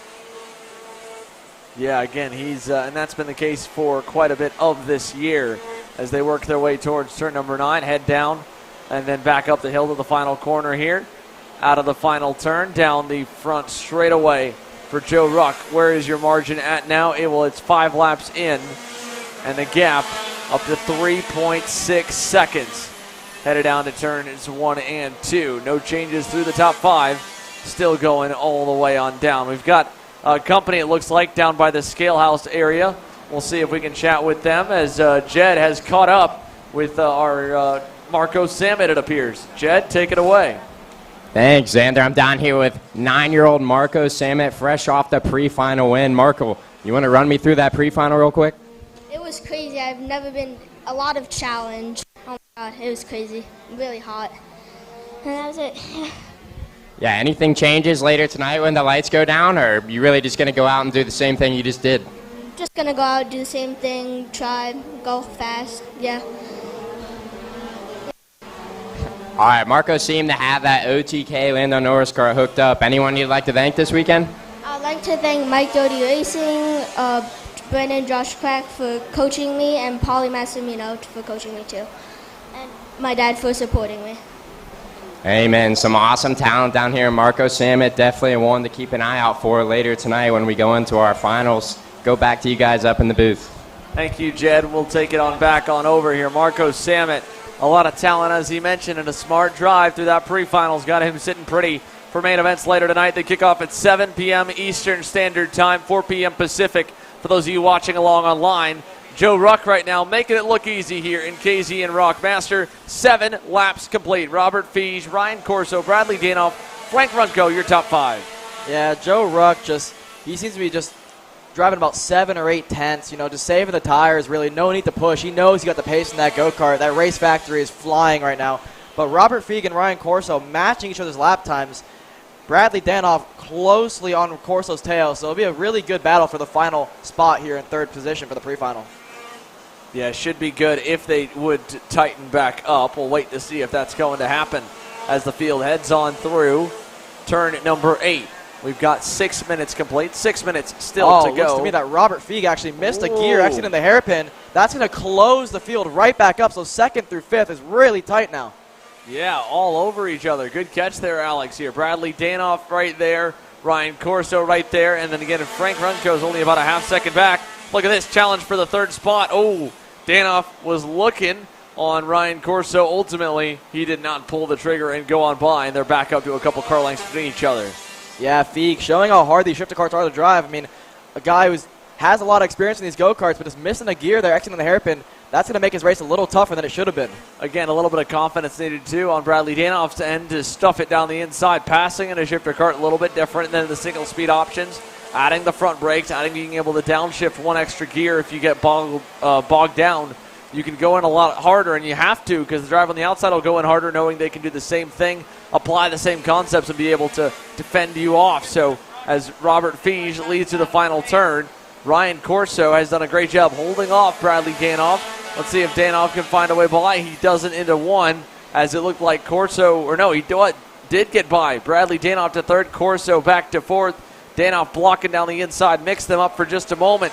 But Bradley Danoff now commands the 3rd position. Yeah, what a run from Bradley Danoff, up 4 spots from 7th to 3rd. But Robert Fiege, way to bounce back from a mistake the previous lap, puts on a personal best lap up for his race. So, I mean, this is looking to be a pretty good race for Robert Fiege as he's extended his gap just a little bit over 3rd position. Yeah, here they go. Oh, more shuffle in there through the infield hairpin that time by. That was a couple drivers kind of going back and forth. It looks like Fiege is still safe, and he might be even more safe now as it was Runco and Corso kind of back and forth a little bit. Hugh Templeman right there watching. John Stapleton is a little ways back, but Warren Van Tock in the 7th position is close enough to kind of watch this battle as they all climb the hill. Loosely tied, 1st down to 7th. Really 2nd, or down to 7th, I should say, as Fiege leads into turn number 4. He's 7 seconds back from Joe Ruck. A massive, massive margin for just 10 laps in. Yeah, Warren Van Tock actually been the 2nd fastest guy consistently on this racetrack, but having that poor start down to 7th, he's closed that gap to the front, from 2nd to 7th. So let's see if he can make up a few spots here and get back up to where he should have been. Well, while he's doing that, looks like we've got a few of our KA stars beginning to fill the grid as they've got work to do here in pre-final B. Again, this pre-final, the bottom half of the 60 30 drivers apiece. Only the top 10 out of 30 will transfer to make it into the main event tonight. Jed's cut down with one of them. Jed Perkins. Thanks, guys. Yeah, I'm down here with Mick Gabriel, one of the top 206 drivers in the nation. Recently starting to dip your toes into this K100 class. Mick, you've been really fast all weekend. Haven't had really good luck in the heats. Walk me through how this weekend's gone so far. It's been going decent. We've had pretty speed in the KA. Just had one bad heat race and had top 5 in the second one, so I expect to be pretty good in this one and move our way forward into the A main, and worked our way up to second from basically dead last in the 206. So I think we got a pretty good shot at winning that, and we'll see how KA goes. Now, obviously, KA Star is one of the biggest classes of the weekend, and the racing, honestly, looks ruthless out there. What's your mentality when you're out on track? Is it kind of pass or be pass? Or are you going to be pretty conservative? You know, you're starting on the front row, or are you going to go balls to the wall, taking every position you can? I want to go balls to the wall, but I'm just going to kind of hang out in this one and take my position and transfer to the next race, because this one really doesn't mean much to win. I just want to get into the A main, and then we're going balls to the wall on that one. Sounds good. Mick Gabriel, definitely a driver to look out for the rest of the night, especially if he makes it into that main final, has the speed all weekend. We'll go back to you guys in the booth. Thanks, Jed, here. Obviously, best of luck to Mick Gabriel and company as everyone's trying to fight for those final 10 tickets to the big dance later on this evening. They will be the semi-pro, the lead-up main event, obviously, before the pro stars head onto the racetrack. Those KA Stars drivers will be the second to last class to run on the night. They'll be definitely under the lights at about 9:15 p.m. Eastern for their main. And again, here, their pre-finals, B and A, coming up next. The B main to the B pre-final to determine who transfers into the A. Out of that, they'll make up spots 31 to 40. The A pre-final will make up spots 1 to 30. Into turn number 8 here, once again, Frank Runco, currently on your screen, chasing Ryan Corso. Over to turn number 9, and out of that section this time by, it'll be 45 seconds to go, plus 2 laps. Joe Ruck's lead. Well, it continues now at over 10 seconds. Yeah, I mean, it doesn't seem like it, but this is actually the closest these guys have been to Joe Ruck all weekend. Bradley Danoff last lap at a 47.934, only a tenth off of Joe Ruck's quickest lap. So clearly the master shifters have found a way to get that pace that Joe Ruck has. So maybe in the final they can actually make a fight for Joe Ruck's lead.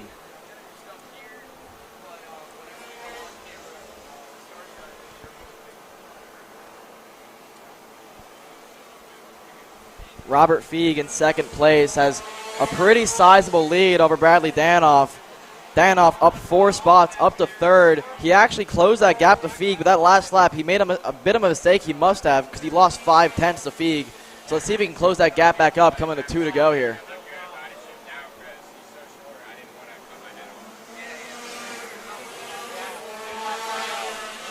Coming to 2 to go, Joe Ruck last time by, still 3 tenths a lap faster than Robert Feig, consistently stretching that gap. It's now 8.3 seconds. Bradley Danoff closing that gap just a little bit to Robert Feig, but Feig seems to have him covered for that second place spot in the pre-final. Further down, Morn Van Tack has made up a spot into 6th position. He's closing in on Frank Runco. Morn Van Tack looking to get a top 5 finish here for the pre-final. Overall, it's still just kind of been pretty stable for all these Rock and KZ Masters drivers. No major changes through this one. Here is Robert Feig at turn number 9. Your leader, Joe Ruck, headed down to turn number 1. White flag in the air. 1 lap to go as Ruck heads up the hill for the final time in the pre-final here this afternoon as we set the grids for the mains later on tonight. Ruck takes it into turn number 4. That gap, 8.4 seconds. So my mistake, I thought we had gotten it up to 10. Just a smidge under 10 seconds here for Joe Ruck. Impressive after 17 laps to put that many. That's almost about a little more than half a second per lap he's averaged on the entire Rock and KZ Master field. He looks fully on cruise control at the moment as he heads for turn number 9. He'll make his way out of the double right-hander over to the short chute and up the hill. Joe Ruck, a picture-perfect weekend out of the final turn. It will stay perfect to the final. He collects the pre-final win here in Rock and KZ Masters. Robert Feig, there he is, top of your screen. He'll come around the final turn. Checkered flag in the air. He'll punch his ticket to the front row. Bradley Danoff third. Corso fourth. Runco rounds out your top 5, and the field will cycle on through. Next up, it's time for KA Stars pre-final B, the bottom 30 fighting for the final 10 spots in the main event. More to come here live on Kart Chaser. My name's Dana Clemens alongside Alexander Searle and Jed Perkins. Stick with us here for the Stars Championship Series Night Fight. We've got more coming right after this.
USA, a top-level performance team with unmatched hospitality, offering a full-service driver development program with year-round testing available in Miami, Florida, and the official North America racing team of Parolin Racing Chassis. Chassis and parts available at ParolinUSA.com. Back, everybody, here live from the Stars Championship Series Night Fight at GoPro Motorplex. My name is Xander Clemens. Alongside me, Jed Perkins, Alexander Searle stepping out of the booth here. He'll be doing the pit reporting following this session. We wanted to say, obviously, a thank you to all of you for tuning in. We've got the live coverage here. Jed, this is your first time on the broadcast, and we've got, obviously, a lot of Stars Championship Series and Kart Chaser merch available here at the racetrack and online on the shopkartchaser.com website. You can see either one of our 2 new shirts as well here on the vendor row. One of the cool parts about the Stars Championship Series, they've got some swag as Jed's sporting their snapback. And as the engines come to life behind us here for KA Stars Pre-Final B, this is again going to be a little bit hairy, not just at the front, but for that bubble spot in 10th position. Yeah, this is going to be an absolute barn burner out there. These guys are going to be going at it. This could very be the craziest race we watch all season or all weekend. I think the only top 10, what is it? The top 10 positions are the ones that transfer. So again, that's going to be the big crucial point here for this session. The leader, obviously, you're fighting for the lead and the win. Every spot you get is better, but you're going to be looking out of the 29 drivers on the grid. That means 19 will not transfer to the night show here tonight in KA Stars. So it is crucial, again, that they're smart. You heard Mick Gabriel when you talked to him.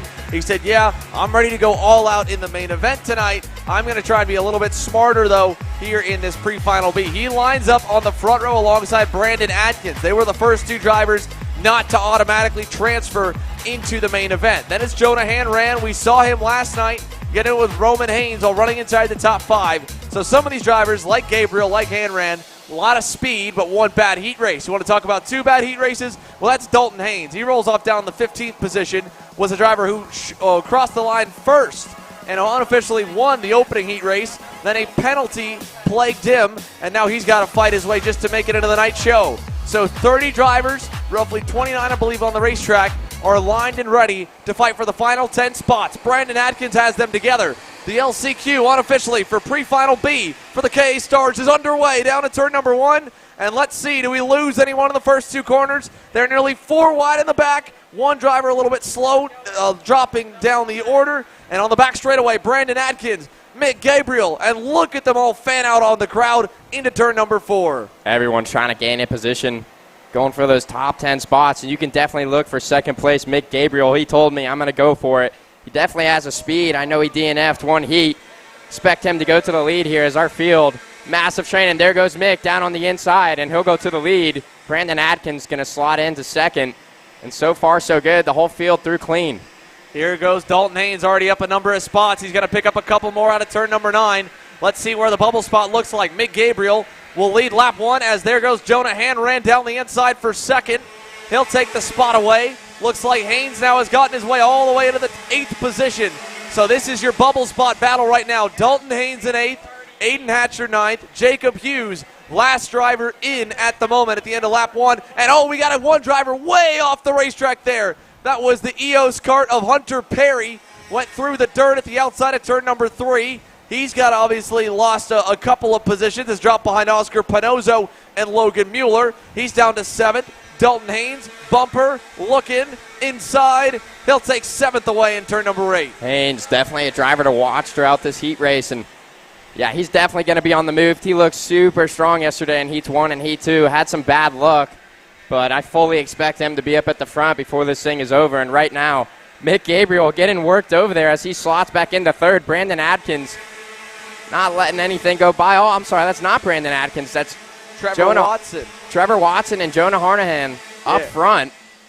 Yeah, Jonah Hanran able to move up to the lead a lap ago. Now Trevor Watson to second. Here comes Watson to the lead. Again, these guys are safely into the show. All this battling is just making it easier for the 10th place guys to get closer. Hanran drops to 3rd. Oscar Panozzo is 4th. And it's Trevor Watson leading the B pre-final over Mick Gabriel now. Panozzo is 4th. Brandon Adkins 5th. Logan Mueller, then Dalton Haynes. Then we go back to Hunter Perry, Aiden Hatcher, and Jacob Hughes. So this lead pack here battling as it looks like Adkins loses 2 more. Logan Mueller gets by. Haynes gets by. Adkins, he started on the pole. He's down to 7th. Can't lose many more spots if he wants a chance to race later on tonight. Oh, and I'm sure Adkins is looking at that front pack getting bigger and bigger. He's kind of the biggest loser so far as you see him get gapped there a little bit.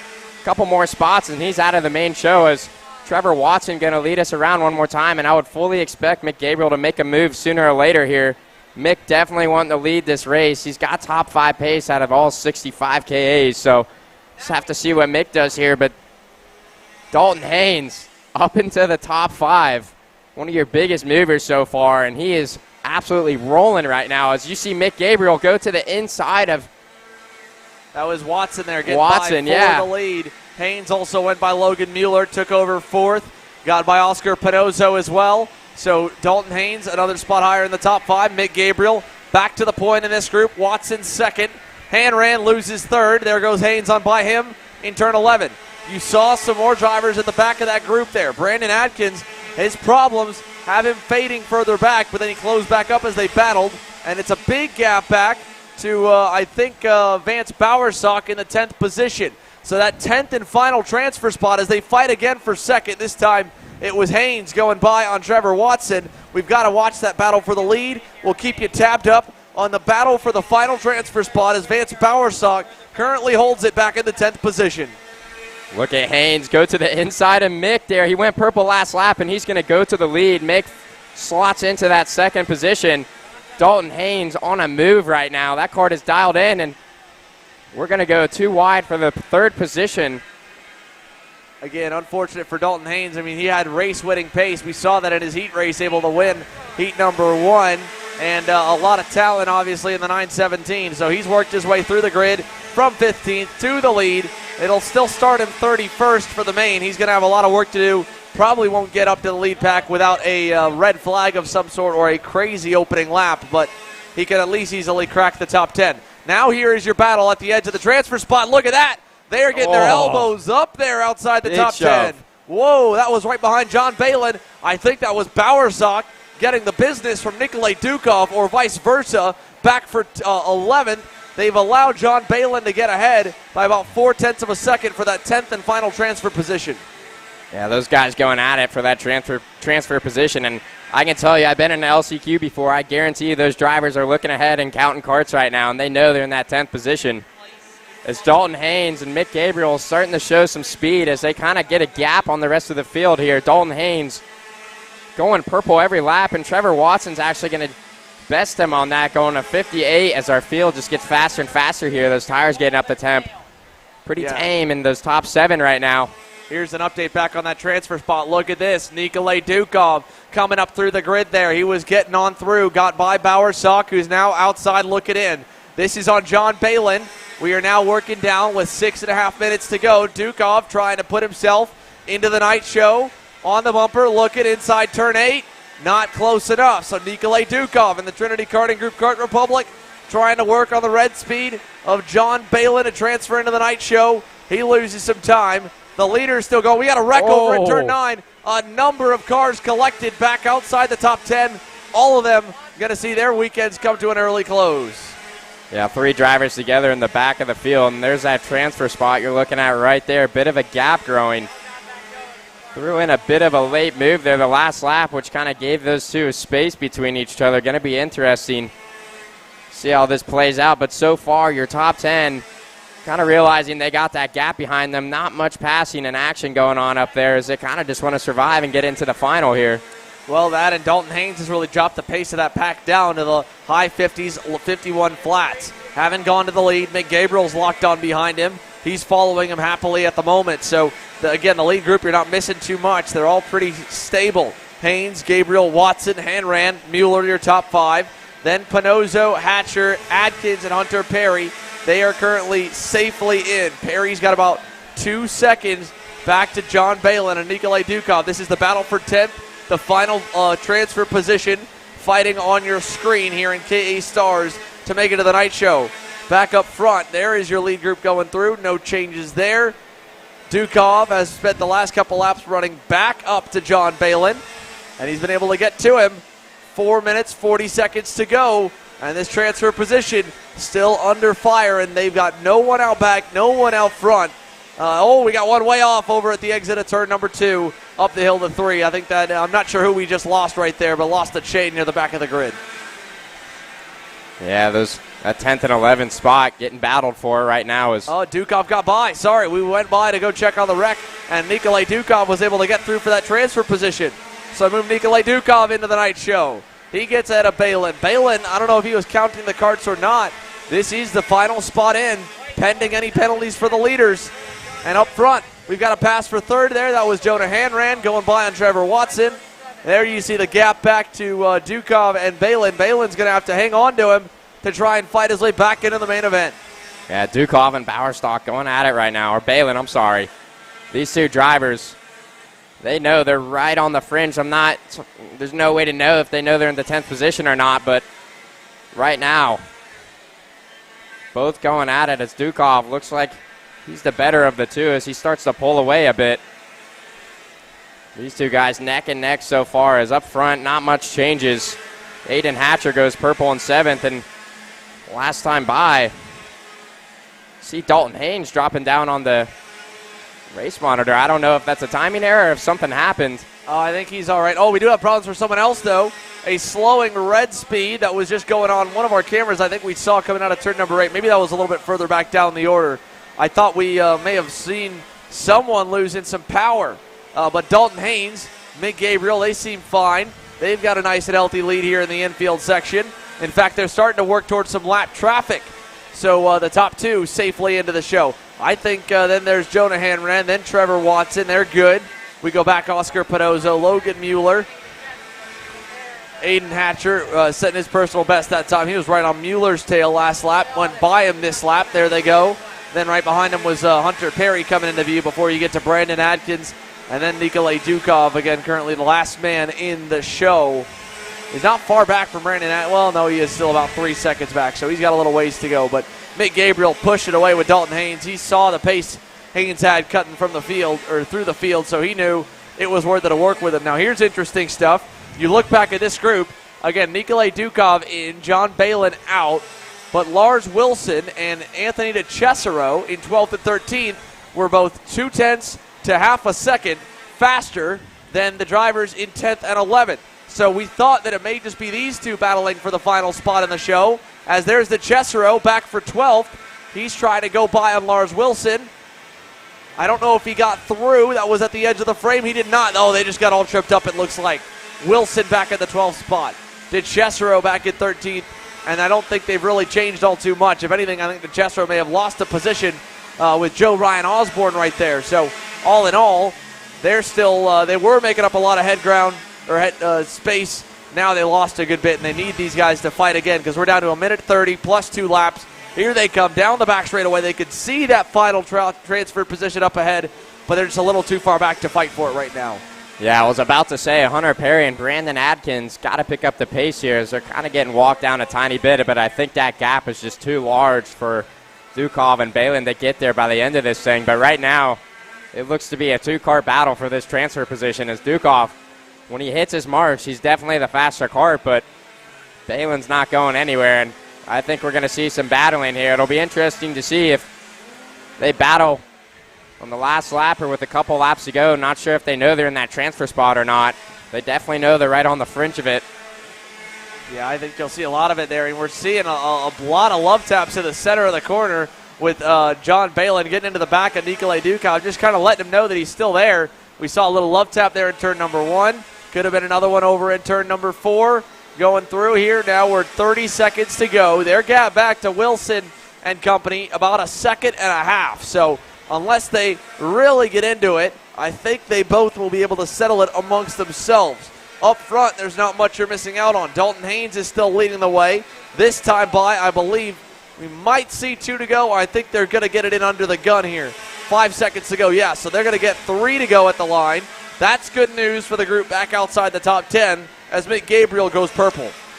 Yeah, Dalton Haynes still leading the way out front. Him and Mick clicking off some good laps, followed by Harnahan, Watson, and Pinozzo rounding out your top 5. And as we watch those 10th and 11th positions, Nikolai Dukov and John Balin battling it out here. And I want to say that's Balin to the inside. Yep. Balin on through turn 4. He's got the spot. Move John Balin into the show. Dukov takes a look back, checks the gap. Back to DeCesaro. He cops the curb there in turn 6. That'll hurt him a little bit. DeCesaro at one point was half a second better than these guys. So with 2.5 laps to go, if they fight enough, he might get there. But Nikolai Dukov now was in, back out. John Balin was out, back in.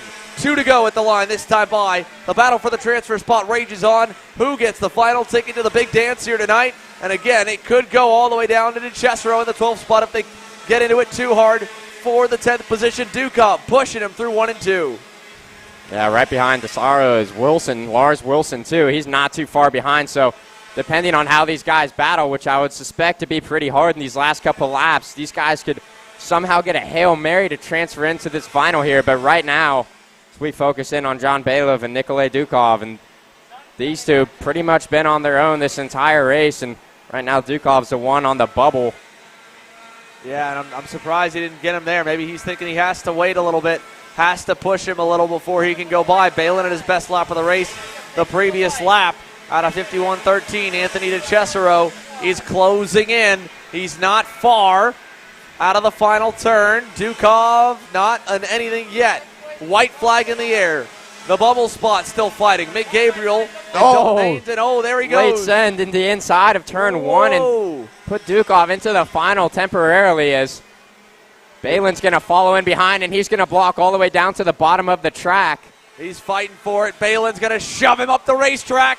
Dukov trying to hang on.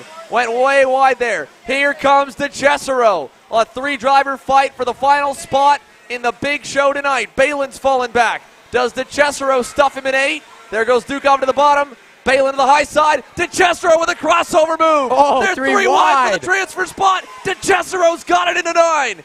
Balin's going to run Dukov wide. DeCesaro from 12. He was way outside the bubble spot. Dalton Haynes will win, but the big story, Anthony DeCesaro is going to the main event across the line. Wow, what a drive by DeCesaro, and that was an absolute Hail Mary. He was not even in the frame of the camera.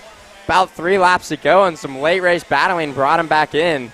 And he's going to go on to the KA100 Stars final. Wow. Bit of a heartbreaker for Balin there. Balin and Dukov, again, both of them were fighting hard to try and get into the show. Dukov falls all the way to 13th at the checkered.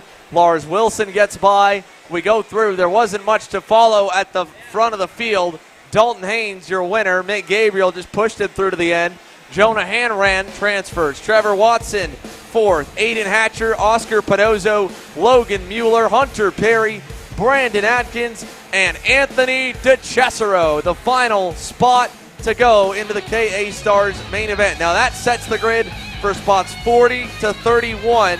It's now time to get ourselves ready here for spots 1 through 30. We're going to definitely have to talk to some of those kids battling on the transfer spots and working their way through the LCQ. So we'll send our Alex Searle over to the scale line to talk to them. But Jed, let's talk about that here again as we go on through. Obviously, unfortunate for a number of names that won't be transferring through into the main event tonight. We go down Balin in 11th, Lars Wilson 12th, Nikolai Dukov, Joe Ryan Osborne, Grant Vogel. I mean, there were quite a few that could have maybe made it in had things gone a little bit differently in the heats. Not everyone had the speed that Dalton Haynes did to just kind of carve on through them. Yeah, for sure. I think Balin and Dukov are going to take that one to bed tonight. Kind of wish they didn't battle it out so hard at the beginning there. I think if they just pushed and then saved it for the last 2 laps, they would have been good to go there. They had such a big gap, but all that back-to-back passing kind of brought others back into the equation. So yeah, either way here, it's just obviously hard racing on the pre-final B. Congratulations to Dalton Haynes and Mick Gabriel and all those that transferred through. We'll again be seeing if we can't get a word with some of the drivers there. Obviously, we'd love to talk with Anthony DeCesaro about making it in, or those that just came up a little bit shy. Don't know if there's any penalties through. That obviously could change things. There's Hunter Perry going through. Again, he went through the dirt early on in that one. Somehow was able to survive and make it on into the main. Oscar Panozo in the frame now. He was able to transfer on through safely. So good stuff for them, as it looks like Alex is getting set to catch up with a few more here in the scale line. So we'll pull him on over. There he is. There's the man who was able to transfer on through to the main event here. Anthony DeCesaro, one heck of a performance in the scale line, and we're going to make sure he doesn't get too far out of the way, but he'll get set to go. We'll send it back to him here in just a moment. He's got to get that cart ready to go, but nonetheless, DeCesaro, one heck of a story to get through from KA Stars pre-final B to pre-final A. The pre-final A is getting set here. That one, of course, sets the first few spots, and we'll see all the heavy hitters together for the first time all weekend. Hayden Jones, Tyler Wettengel won a couple heat races last night. Aiden Levy won a heat race as well. They all start first, second, and third here for the pre-final A. Jake Walker and Gavin Bailiff will start 4th and 5th. You go down the order here, lots of big names, lots of speed. Weston Workman, along with Brooke Knockman, Connor Ferris, Danny Dzelski, and Drew James. We've got all of them getting set here, and again, looks like we're just about ready. Let's go ahead and we'll send it on over through down to Alex. He's finally been able to catch up with Anthony down at the end of the scale line. I'm sure he's beaten up after that one. Alex, take it away. Yeah, thank you, Xander. Anthony, I mean, what a final lap. You were nowhere in the frame, a lap or two ago, but you managed to go from 12th to 10th in one corner with 3 to go. How did you do it? I really didn't think I was going to get up there. I was counting carts while I was up there, and it didn't look so good during probably like halfway. And I started to catch people more, almost lost it a couple times, but that last lap definitely helped me there with that over and under on those 2 cars. But yeah, it was pretty fun and pretty excited to go to the final. Yeah, definitely an awesome move there in that double right-hander on the last lap. You sound kind of out of breath. I mean, tell me, how hard was that to work your way up there to 10th place? It was pretty hard. This track is no joke. It's my second time here, and it's pretty hard to get the track down, but we made it to the final, so I'm really happy about that. Really happy with all my teammates and my whole team, and so I'm pretty happy about that. Awesome. Well, awesome run, Anthony DeCesaro, everybody. He's made it into the A main. Thank you, Alex. We'll take it back up here to the top side of the racetrack, and the sun is still up in the high side of the sky for the late afternoon pre-final for KA Stars. The top 30, Tyler Wettengel, Hayden Jones, and company. Let's take them onto the racetrack here. It's time for the other half of the field to set the front 30 starting spots here, Jed. like we said here just a few moments ago, half of these guys have not raced against each other yet this weekend. They may have only seen each other in qualifying or the practice sessions, because, again, this group divided from Thursday on, was divided in groups for practice, re-racked into groups for qualifying, then re-racked again into groups for the heat racing. So for the first time, for some, they'll be actually on track with other drivers here. You can, again, judge a go-kart from the side. It's a little bit tougher to judge it, or a little bit easier to judge it when you're actually out there racing against them. Yeah, this is definitely going to be a super intense pre-final here. I talked to Hayden Jones yesterday, and I asked him, I said, is there anyone you got to be wary of or kind of careful with? And he said, nah, for the most part, we're all local guys, and we're pretty cool with each other, but I'm going to say I highly doubt that here. This is going to be super heated, and this is just only the pre-final. Things are only going to get ramped up for the final later today, so a lot of local drivers, but at the same time, basically your top K100 drivers in the nation here. Wettengel, Jones, Bailiff, Workman. I mean, these are all studs, so should be a good one here, Xander. Yeah, should be a good one. So again, let's see, a bunch of local talent, national level talent here for the national tour. 60 drivers strong. A lot of North Carolina blood up at the front, but again, we've still got some other big names down the order in the top 10, and we're on the power. Lights out. Away we go to turn number 1. Hayden Jones loses 1 spot, maybe 2. Tyler Wettengel, your leader through turn 3 as they rocket down the back straightaway. Aiden Levy's into second, and they'll all go all the way down to the grass to block for the first time into the bowl. Yeah, Wettengel leading the field down that backstretch, and looks like everyone's going to get through clean so far. Looking at some battling going on in the middle of the pack. Oh, there's Wettengel up front. And it looks like him and Levy got a bit of a gap to Hayden Jones in third. Yeah, a little bit of a gap there on through. Here they go. Oh, a little bit of a pass attempt by Connor Ferris, it looked like, in turn number 8. Didn't make it stick. Here comes the field out of 9. Wettengel, Levy, Jones, Walker, the top 4 out of the final turn. Quick little pop, a little bit of jack there into 11. And Tyler Wettengel leads by 2 car lengths at the end of the first lap here for the pre-final A for KA Stars. 1 complete, 11 minutes to go up the hill to 3. Yeah, you see Wettengel stick his thumb out and say, come on, let's go. Pushing's definitely everything in this class, and if he can get Levy and Jones to cooperate here, get away from the rest of that group, they can have some solid starting positions for the finals. We see some battling going on further back in the pack. I believe that's Gavin Bailiff picking up a position going into the 6th spot. Yeah, that was Brooke. Well, he was, I think he lost one to Connor Ferris. Brooke Nochtman tried to get by. Bailiff got back by Nochtman before they got through the infield chicane. So that was shuffling, like you said, back for outside the top 5. Cost them a little bit of time. Meanwhile, Hayden Jones has caught up to Aiden Levy. Jake Walker and Weston Workman, they're trying to close up. We haven't talked a whole lot about Weston Workman here this weekend as we see a pass there by Hayden Jones. Oh, we got problems back in the last turn. Will Robusto has a heavily bent rear axle, and he is going to go all the way down to 30th. At least the good news, he'll transfer into the show, but that's some issues there for the Timmy Tech Comp Car driver. What I was about to say, Weston Workman in the 5th spot. Haven't given him a ton of love on the broadcast here this weekend. He's kind of been pretty quiet. You know, just a very consistent run through both the heat races, decent speed in the Timmy Tech Comp Cart. He was on the box last weekend's club races. There goes Jones to the lead. He's now in contention in the pre-final when it matters to get a top 3 row starting position for the main event later on tonight, as we've got 6 drivers together in the lead pack. Jones now the commander of them. Tyler Wettengel trails in second. He'll lose that. Aiden Levy going through in turn 11. Yeah, Weston Workman, definitely a driver to keep your eye on throughout the weekend, but personally, Hayden Jones is really the one that struck out to me. He's had excellent pace all weekend long as you see him go to the lead last time by there, and Hayden Jones going to have a bit of a gap to Levy as... Oh, another pass there for third. That's Jake Walker in the Brandon Jartzer Racing LN card entry. He goes on by. So move Jake Walker up into third. Tyler Wettengel back down to 4th. Workman is 5th.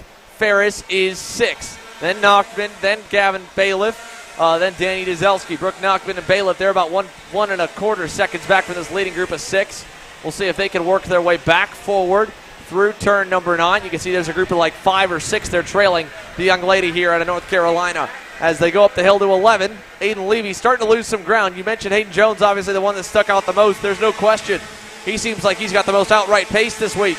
As there goes Jake Walker into second. Gets by Levy, takes them up the hill. Jones walking away. We talked with Hayden Jones throughout the weekend here after he nearly won Heat 1, ended up fourth after some contact. There's Bailiff going by on Nachtman, then wins his second heat race last night. I talked with his dad and himself. He's like, hey, do we count as a privateer entry this week? I was like, well, that's a pretty stickered up go-kart to be a privateer, as they normally run with the Rollison Performance Group team on the national level, but there's no RPG tent or tractor trailer here this week. They're doing it all out of their own garage, having a good time, father and son back together. And Hayden Jones, he seems like he's having a good hometown weekend right now. That lead, 7/10 and growing back to Jake Walker. Yeah, we see Hayden Jones leading him around one more time. Honestly, really surprised right now. Jones able to hold that gap. I know. Whoa, see him move there. Wet and go. Didn't get it to stick. Yeah, he was on Levy. But Jones up front, running his own race. He takes a look back as we see Wet and go to the inside of Levy there. And that's going to open up a bit of a gap to Jake Walker. Have his first breath of air this pre-finals. Wettengale slots into that third position. Yeah, Jake Walker here still running strong, pulling away a little bit from Wettengale now, as Wettengale was able to finally get that move on Levy. We saw Bailiff going by on Brook Nachtman. Oh, we got a driver hard in the wall. Turn 7. That is on the outside of the racetrack into the barriers near the back. I don't know who we just lost. Oh, another driver, front fairing disconnected there. Oh, it was the 963 that was one of the two involved, Gavin Griffin. And I'm not sure if that was Byron Daly or someone else that tagged the barrier over in turn number 7. I believe it might have been Daly. We go down the back straightaway. Hayden Jones is the lead. Over a second now back to Jake Walker. Wettengale going to go by. He takes back the second spot, but Hayden Jones pulling away here in this pre-final. Wettengale, Walker, then Levy, then Ferris, and then back to Weston Workman in the 6th spot. Gavin Bailiff trying to hunt down this group. He's running some pretty good lap times. That time by, he was faster than the pack, still a little bit slower than Hayden Jones, but he's bringing the midfield up to this lead group here from second on. Yeah, Hayden Jones doing something we haven't seen all weekend, and that's separating in the lead in a KU class. Very impressive. Obviously, like I said, he's got the pace here.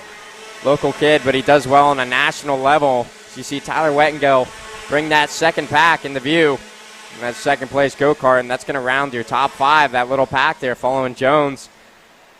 They have been swapping positions here and there as you see Connor Ferris throw a bit of a block on Weston Workman there. Yeah, hard to tell if Connor Ferris was trying to get by Workman or if he was trying to hold off Workman or trying to get by Aiden Levy. So 2 packs of 5, all losing ground to the race leader Hayden Jones as he's gotten away further and further. Now last time by, Wettengale was a little bit quicker. Now he's not getting any help. He's doing this all on his own to try and hunt down the RPG livery Cosmic. If he can get to within 7/10 or so, he'll get a bit of a tow. But at the moment, he is not, and Jake Walker is trying to come along for the ride with him across the line. Where's the lap time stand? That goes back in the favor of Jones. And they're running low on laps here. 5 minutes plus 2 laps to go. Tyler Wettengale coming on strong in the second half. But Hayden Jones built up a nice lead early on. Jake Walker, little shove into the turn 4 complex. That'll help.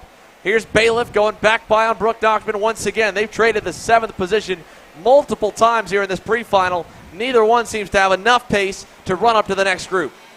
Yeah, those top 7 in a league of their own, really the only ones running 50-second lap times right now. Is we see Tyler Wettengale starting to wake up here. Was running Jones down for a minute, but they're going to kind of plateau out, and I just don't think that group's going to have enough time to run down Jones. Wettengale really needs some help from behind. If he could get a drafting partner, then they could click off some fast times and maybe take a swing at Jones before this is all said and done. But we're coming towards the back end of this pre-final, and right now Jones is not slowing down whatsoever. So he goes at 55. Last time around, he's going to best everyone behind him by at least a 10th. So Hayden Jones, no draft needed, checking out from the field here. Yeah, he is flat gone. There's Chase Jones making up another spot. He had a terrible qualifying run. Finally got going at the end of his second heat race. That was for 14th, I believe, on Drew James.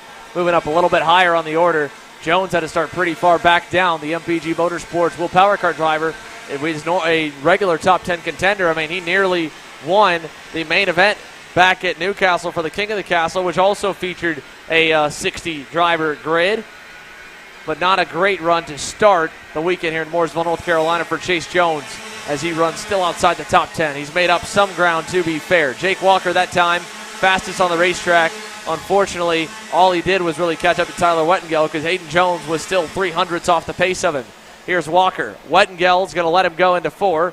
He'll take back second with 3 minutes plus 2 laps to go. And they're staying at that bubble of 1 to 1.2 seconds back from the lead. Right now, no chance of catching the 9.03 at Hayden Jones, unfortunately. Yeah, Jake Walker going purple last time by with a 54.51, slotting into that second position. But for a point of reference, Hayden Jones basically ran the same time, a 54.83. So Hayden Jones obviously has something these guys don't.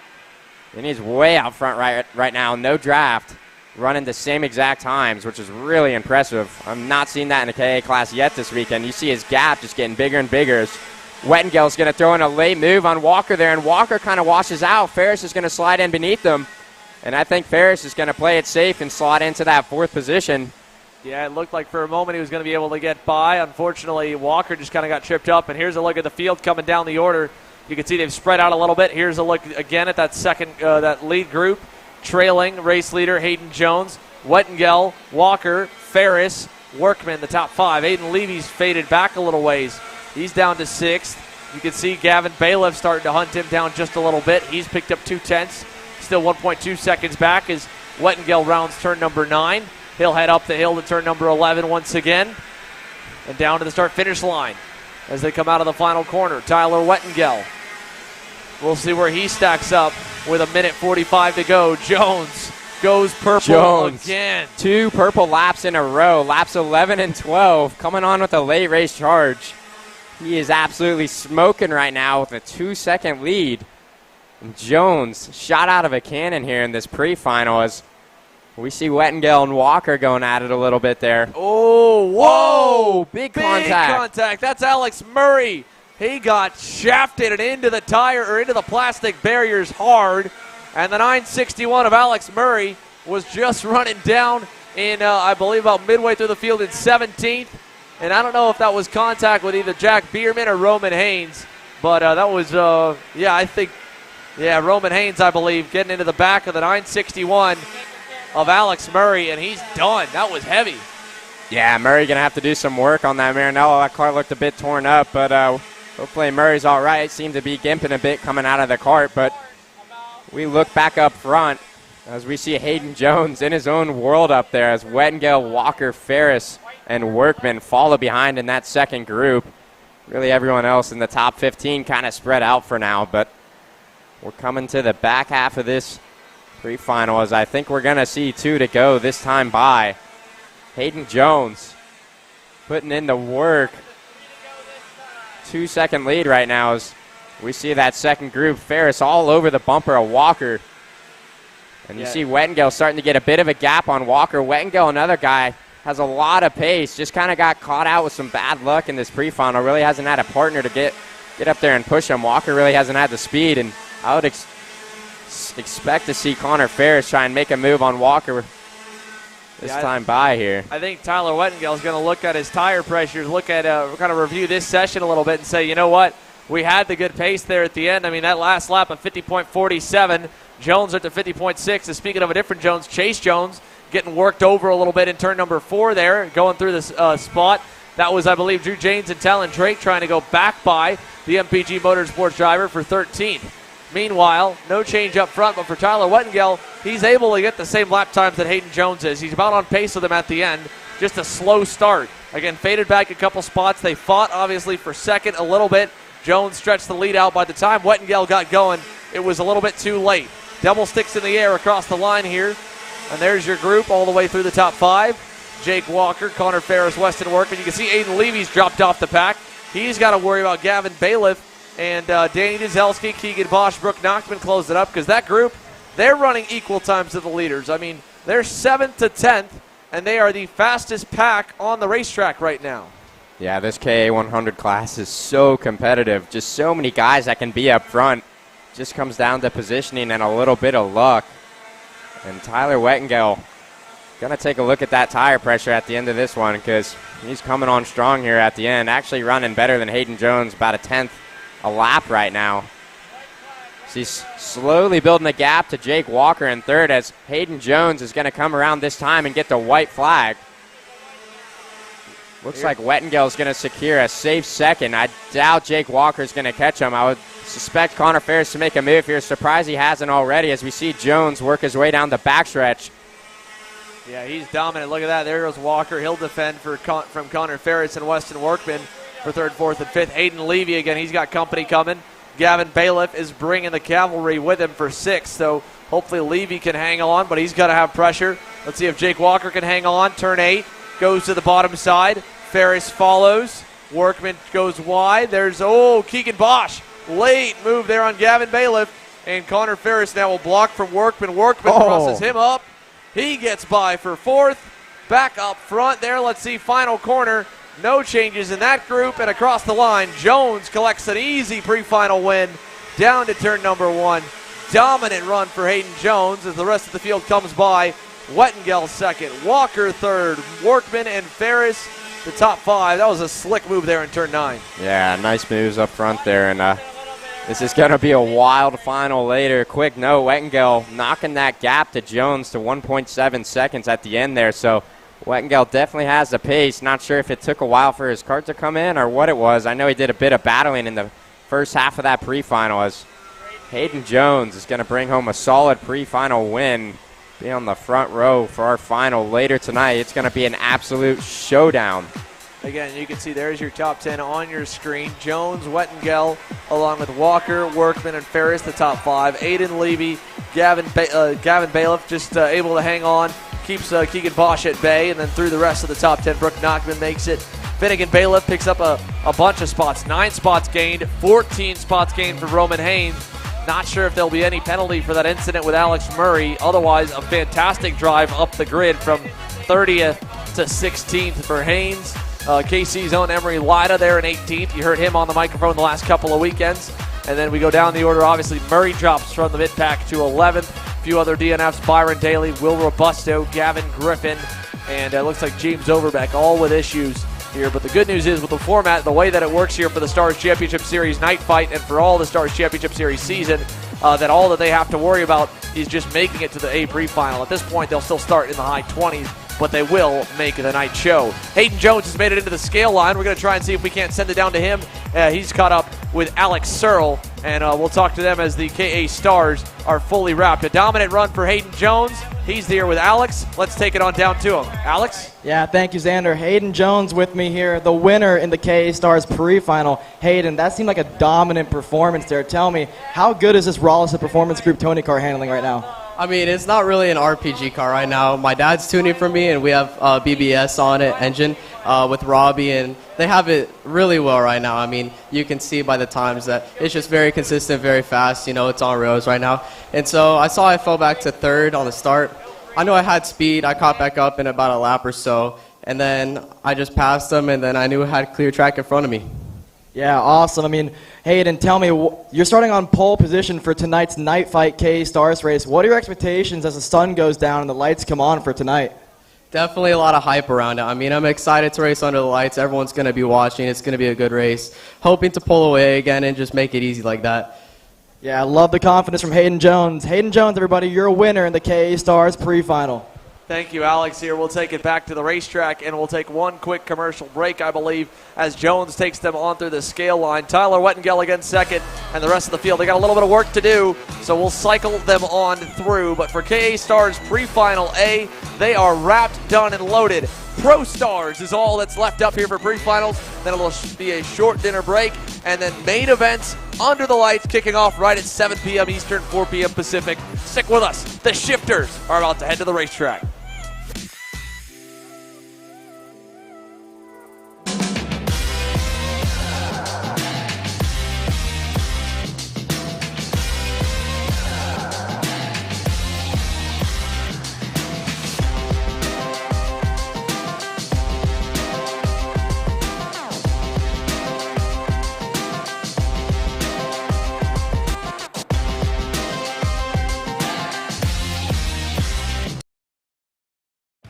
Kart Store USA is a kart parts supplier that racers and retailers can count on when they need reliable advice and service. We focus on servicing all racers with honesty and pride while maintaining customer satisfaction. We carry a full stock of Kart Republic and Tony Kart chassis, as well as IAMI and Vortex Rock engines. We've also got a host of other parts available and in stock, such as products from Rev Performance Materials, Jecco Racing Seats, and more. We have a 100% satisfaction guarantee, and on top of that, if your order exceeds $200, shipping is on us. Check out all we have to offer today by visiting us online at kartstore-usa.com. As the Western importer of the Praga and Formula K chassis brands, Leading Edge Motorsports is a high-performance kart shop and race team with a simple mission: teach others the joy of high-performance driving, supply our customers with the highest quality products and services, and most of all, win races. With our remarkable racing inventory, expert services, and top-ranked national-level team to back it up, we'll help to get your new kart racing package up and running fast. From arrive and drive service to kart preparation and driver coaching to the parts you need to get you back on the racetrack, Leading Edge Motorsports is the industry answer. Hannah Greenemeyer is going to score the final win of the U.S. Pro Kart Series. Hayden Jones is a national race winner. Nate Cicero wins. Four-time champion Ryan Norberg winning Super Nationals 24. Winner, winner, winner. Are you ready to join one of North America's winningest driver development programs? Rollison Performance Group offers fully customizable packages that are meant to take your game to the next level. For more information, head to rollisonperformancegroup.com. Second place is going to be Vincenzo Saracino. Yockel and Saracino actually split heat wins, but Yockel is going to get the pole here for the pre-final because of his pole position yesterday. Looking to have a good race here. Saracino known for his hole shots here. Let's see if he can get it. Yeah, let's see what we can do here. Obviously, Vincenzo Saracino got that hole shot in heat number 1.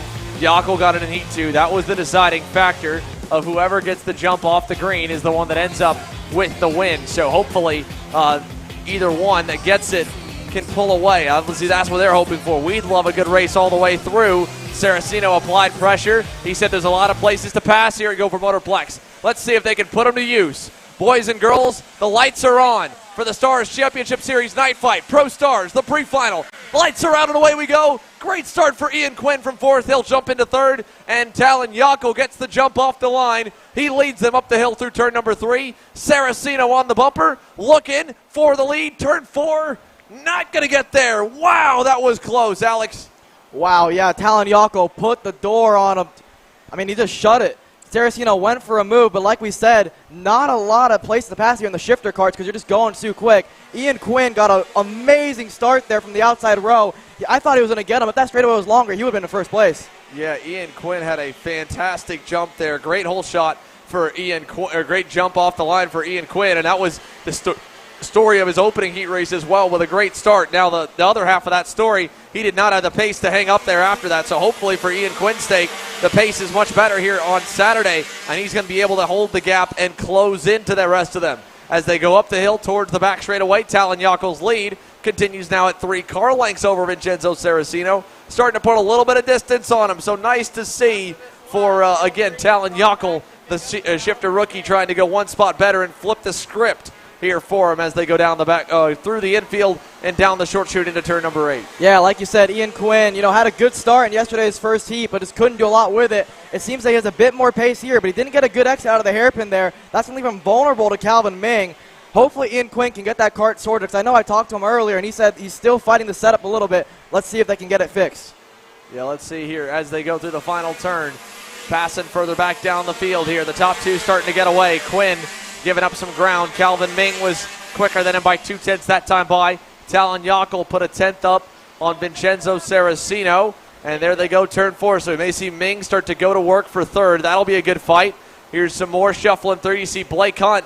He had that crazy start in the second heat race, trying to make up for it now. He's outside the top 10, trying to work his way up the order in the pre-final with a not-so-great start to this one as well. Yeah, Talon Yockel looking to put a bit of distance between him and Saracino. Further back, Ian Quinn. Calvin Ming is all over him right now. Josh Conker now leading the Rockstars. Like you said, Blake Hunt had a few interesting heat races, to say the least. He's looking to make up a bunch of spots. Yeah, interesting is an easy way of putting it here. Calvin Ming going to work, though, He's right on the bumper for third, and I don't know if he got by. I think he might have just been able to get by him over in turn number 1. No, he did not. So Ian Quinn hangs on for now. Back to Ming. Look at this. Annie Rule popping out of line. She is going to get by Devin Smith-Harden. That's for 6th. The move Annie Rule, who is in contention for the championship with the top 2 drivers, trying to make up some points here as she's watching her 2 contenders for the title, Vincenzo Saraceno, and there's the pass for P3. Ming finally gets by on Ian Quinn, but the top 2 in the title fight, Saraceno and Yockel, pulling away from the field. That's not what the rest in the championship want to see, like Ming, like Rule, who both were in contention, and in Ming's case, on the podium back in Newcastle. Yeah, great move there from Calvin Ming, but like you said, Annie Rule made up a spot on Devin Smith-Harden.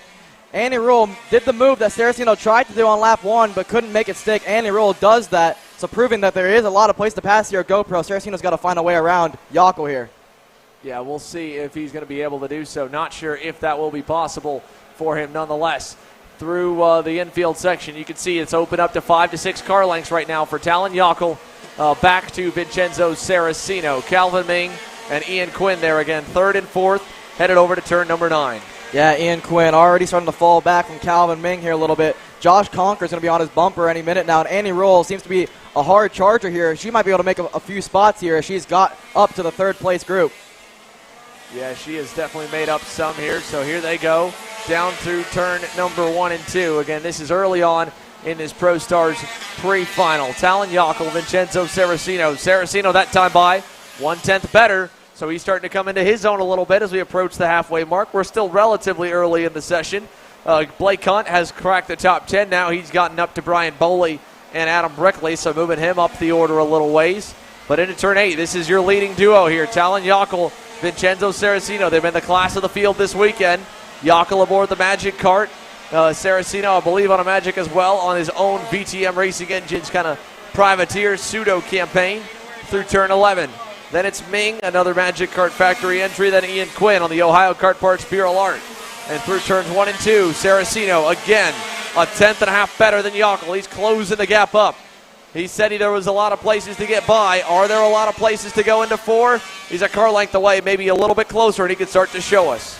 Yeah, Saraceno back-to-back purple laps here. He has closed that gap over the course of the last 2 laps here. Let's see if he can get a run down through 6 and 7. Towards the hairpin, Yockel seems to get a pretty good run out of 6. Not going to happen there. Saraceno's going to close the gap in, but just not enough under the brakes. Through the double right-hander here, Saraceno looks to be pretty smooth here, but Yockel just has enough for him so far. Yeah, there they go through the final turn, down the front straightaway. Talon Yockel, 1 car length up on Vincenzo Saraceno into turn number 1. Yeah, Saraceno a little wide there in exit 1. That's going to compromise his exit all the way down the hill. Not what he wants to have there. Really wide exiting 3. Yockel's going to extend that lead just a little bit. Further back, Calvin Ming has separated himself from Ian Quinn. Andy Rule is going to be all over Josh Conker here for that battle for 5th place. Through turn 6 this time. 5 car lengths as it's open back up. Talon Yockel said when he was chasing Saraceno in Heat 1 that he could point out at least 3 mistakes that he made that allowed Yockel to get away, or allowed Saraceno to get away. He tried to clean that up for Heat number 2. He said the kart felt pretty good. He could work on his driving a little bit, try to get a little more out of it, and it looks like he's doing just that right now as they head through the final turn and down the front straightaway. Talon Yockel that time pulls 2/10 back on Saraceno. It's up to 3.5 with 5.5 minutes plus 2 laps to go. Yeah, like you said, Yockel said after Heat 1 he found a few places that he made mistakes on, but from the moment Heat 2 started until now, he's been flawless over these last 2 races, so let's see if he can keep that up to keep Saraceno behind. But these two so far seem to be the class of the field. Further back, Calvin Ming setting his personal best, actually 2/10 quicker than Saraceno ahead of him, but I think he's just too far back to make anything happen in this race. Yeah, through turn number 8 here, 5 car lengths between Yockel back to Saraceno. Out of turn number 9, they'll exit that corner, head up the hill, and we'll see just 5 minutes to go. 7 minutes complete, the 12 minutes plus 2 laps pre-final for the Pro and Rock Stars. Again, the Pro Stars are all the KZ engine drivers. Josh Conker, currently 5th overall, is the leader of the Rock Stars class. As there was a pass down in the 8th position, Blake Hunt able to get by Adam Brickley. So he moves up another spot higher on the order. Here we go all the way down past Annie Rule. Then Devin Smith-Harden. There's Hunt and Brickley going through. So Hunt gets by 1 spot higher over the young Adam Brickley here in his Pro Stars debut. Yeah, definitely. Blake Hunt, a man on a mission here. That's his personal best lap last time by. He's made up a bunch of spots. Obviously, his main competitor, Josh Conker, in the Rock Stars class, 3 spots ahead of him, but so far, Blake Hunt on the move. Yeah, here they go up the hill out of turn number 11 that time. Talon Yockel and Vincenzo Saraceno still with 3.5 tenths back. There's Conker, followed closely by Annie Rule. They were only a couple tenths apart. Rule going to go by now for the 5th position, so move Annie Rule up a spot. Yeah, good move there from Annie Rule. Finally gets around Josh Conker. Let's see if she can catch Ian Quinn. But Ian Quinn, so far, after getting passed by Calvin Ming, has kind of just stayed there, just not too far off the pace. Last time by, only a 10th off of Calvin Ming. If he can keep that pace up the entire race, I don't think Annie Rule will be able to catch up to him. Looking ahead towards our leader, Saraceno looks to have closed that gap just a little bit on Yockel, but every time Saraceno gets close to Yockel, he seems to just go a little wide in one of the corners. Yockel so far has driven a flawless race. Yeah, he's done a solid job here. There's Smith Harden under heavy pressure from Blake Hunt. Coming out of turn 9 here as we're getting closer and closer to dusk. Hunt going to go down the inside. Oh, and Smith Harden. I don't know if something just happened to Devin Smith Harden there, but that thing just completely went around on him going into the final corner. And I don't think he was able to keep it going, so the 228 is out in the Harden Motorsports Group. Race Factory Machine. Devin Smith Harden with a problem in the 228 out of 5th. That was weird. Yeah, heartbreak there for Smith Harden. I believe what happened there is Hunt kind of put him a little wide, and Smith Harden just braked right on the curbing, and it just spun him around. I mean, it's really hard. There's no grip on those curbing. I would know from experience here. I've done that a few times myself. Smith Harden out of this race. Yeah, here they go down the front straightaway. 2 car lengths between Yockel and Saraceno towards turn number 1, maybe 3, headed into the first corner as they climb the hill to turn number 3. Yeah, Saraceno last time by a little bit faster than Yockel. Let's see if he can get in that draft a little bit. See if he can make a move. I know Andy Rule made that move a few laps ago, but Saraceno closed the door, but closes the gap, to Yockel. But still, Yockel still driving a really, really solid race. But Saraceno into turn 6. I was going to say he's going to get a good run, but he ran a little wide there. Again, not enough to make a move there into 7. Yeah, ultimately not going to be able to pull the move off as they go to turn number 9. 2 minutes to go, plus 2 laps here in the Pro Stars pre-final. They go up towards turn number 11, towards the final corner, down the front straightaway. Talon Yockel, Vincenzo Saraceno. He sees the gap is tight. 2 car lengths back from 1st to 2nd, over to turn number 3 and up the hill. Yeah, Yockel last time by, it's a little bit faster than Saraceno, but Saraceno again, he puts together a really good first few corners here. Let's see if he can just make that consistent throughout this last couple of laps. He might be able to make a move on Yockel, but so far Yockel really, really solid from 6 on. Again, look at the run he gets off of 6. Saraceno's going to be way too far back to make a move here. Saraceno closes the gap into the hairpin, but I think it's a little bit too far back for him. Yeah, Saraceno had like a 4-wheel slide going on coming out of turn number 6, and I think in some of those higher speed corners he's struggling a little bit, but he definitely has a lot of grip, and he feels like he can throw the kart around when they get down to the lower speed stuff. Down the front straightaway towards turn number 1, a car length between them still. A minute to go, plus 2 laps. Saraceno's got a good run. Up the hill to 3. Having to lift a little bit through turn 3 as the tires wear. He's got a close run to 4, but he's not close enough. Talon Yockel still your leader out of the bowl. Yeah, 50 seconds plus 2 laps remaining in this race. Saraceno has been the closest he's been all race long. See if he can keep that out of 6. But again, Yockel just gets such good traction out of the corners. Saraceno just 4-wheel sliding everywhere. I wonder if he's just overcooked his tires in this race. Yeah, not fully sure. Into turn number 9. Saraceno closing up to Yockel. Not going to get there here out of 9. Up the hill to 11 this time. Final time across the line before the timer goes out. 20 seconds means 3 laps to go. Here comes Saraceno. Ooh, he thought about it into turn 1. Got it a little bit hot and sideways in the center of the corner, but he's there. Yockel knows it too. A car length back down the backstretch. Not enough into 4. Yeah, wow. I thought Saraceno was going to go for it in turn 1. Just not enough straightaway for him to make the move. Yockel's going to start feeling the pressure here from Saraceno. If Saraceno can just keep it tight and neat through turn 6, and he might have a run through turn 7, but I think he's still too far back. Not enough in the traction zone there. Yeah, again, just getting a little bit sideways, a little bit of aero wash running behind Yockel, making it tough for him to hang on through the infield. Pulls up to the bumper through turn number 9. He can get right there, and that little cushion of air behind, taking the air off the nose, just kind of makes him a little more unstable. With all the new bodywork improvements, they get a little better suck up down the straightaway, a little more downforce, but a little bit less lateral grip when they're behind and trailing the car in front. Up the hill to turn 3 here. That matters the most in the highest speed classes like the Pro Stars. As they go down the backstretch, Saraceno, another big run to the bumper of Yockel. Just can't get there through the bowl. And this is his worst part of the racetrack. We're coming up in comparison through 5 and 6. Yockel strong here, deep through. Saraceno a little bit better than before, but again, loses a car length there going through the infield. Yeah, Saraceno agonizingly close to Yockel. Just can't get a move to stick. Just not enough in the infield section. Again, seems like he's struggling with the rear grip of the cart. Yockel just composed, no mistakes out front so far as we head to the white flag here. Yeah, white flag coming this time by. Down the front straightaway towards turn 1. Saraceno can't get anything there. Still right on the bumper through 1 and 2. He's been on him all of the second half of this pre-final. Doesn't have much straight line to get him into 4. Maybe in Saraceno's mind, knowing that second place puts him on the rubber side of the racetrack, he wants to start there. Thinks he can out-jump him off the green or just not want to show his hand of where he's better or worse than Yockel through this pre-final. Either way, half a lap to go. Talon Yockel's led every lap from the drop of the green. He's had Saraceno fade, had him apply pressure. Into 9, he's right there again. Out of 9, towards the final corner, Talon Yockel will climb the hill. And after winning Heat 2, qualifying on the pole, he'll roll that success to the checkered flag here in the pre-final. He'll start on the point here for the main. Saraceno second, Ming third, Ian Quinn fourth again, fifth Danny Rule, sixth Josh Conker.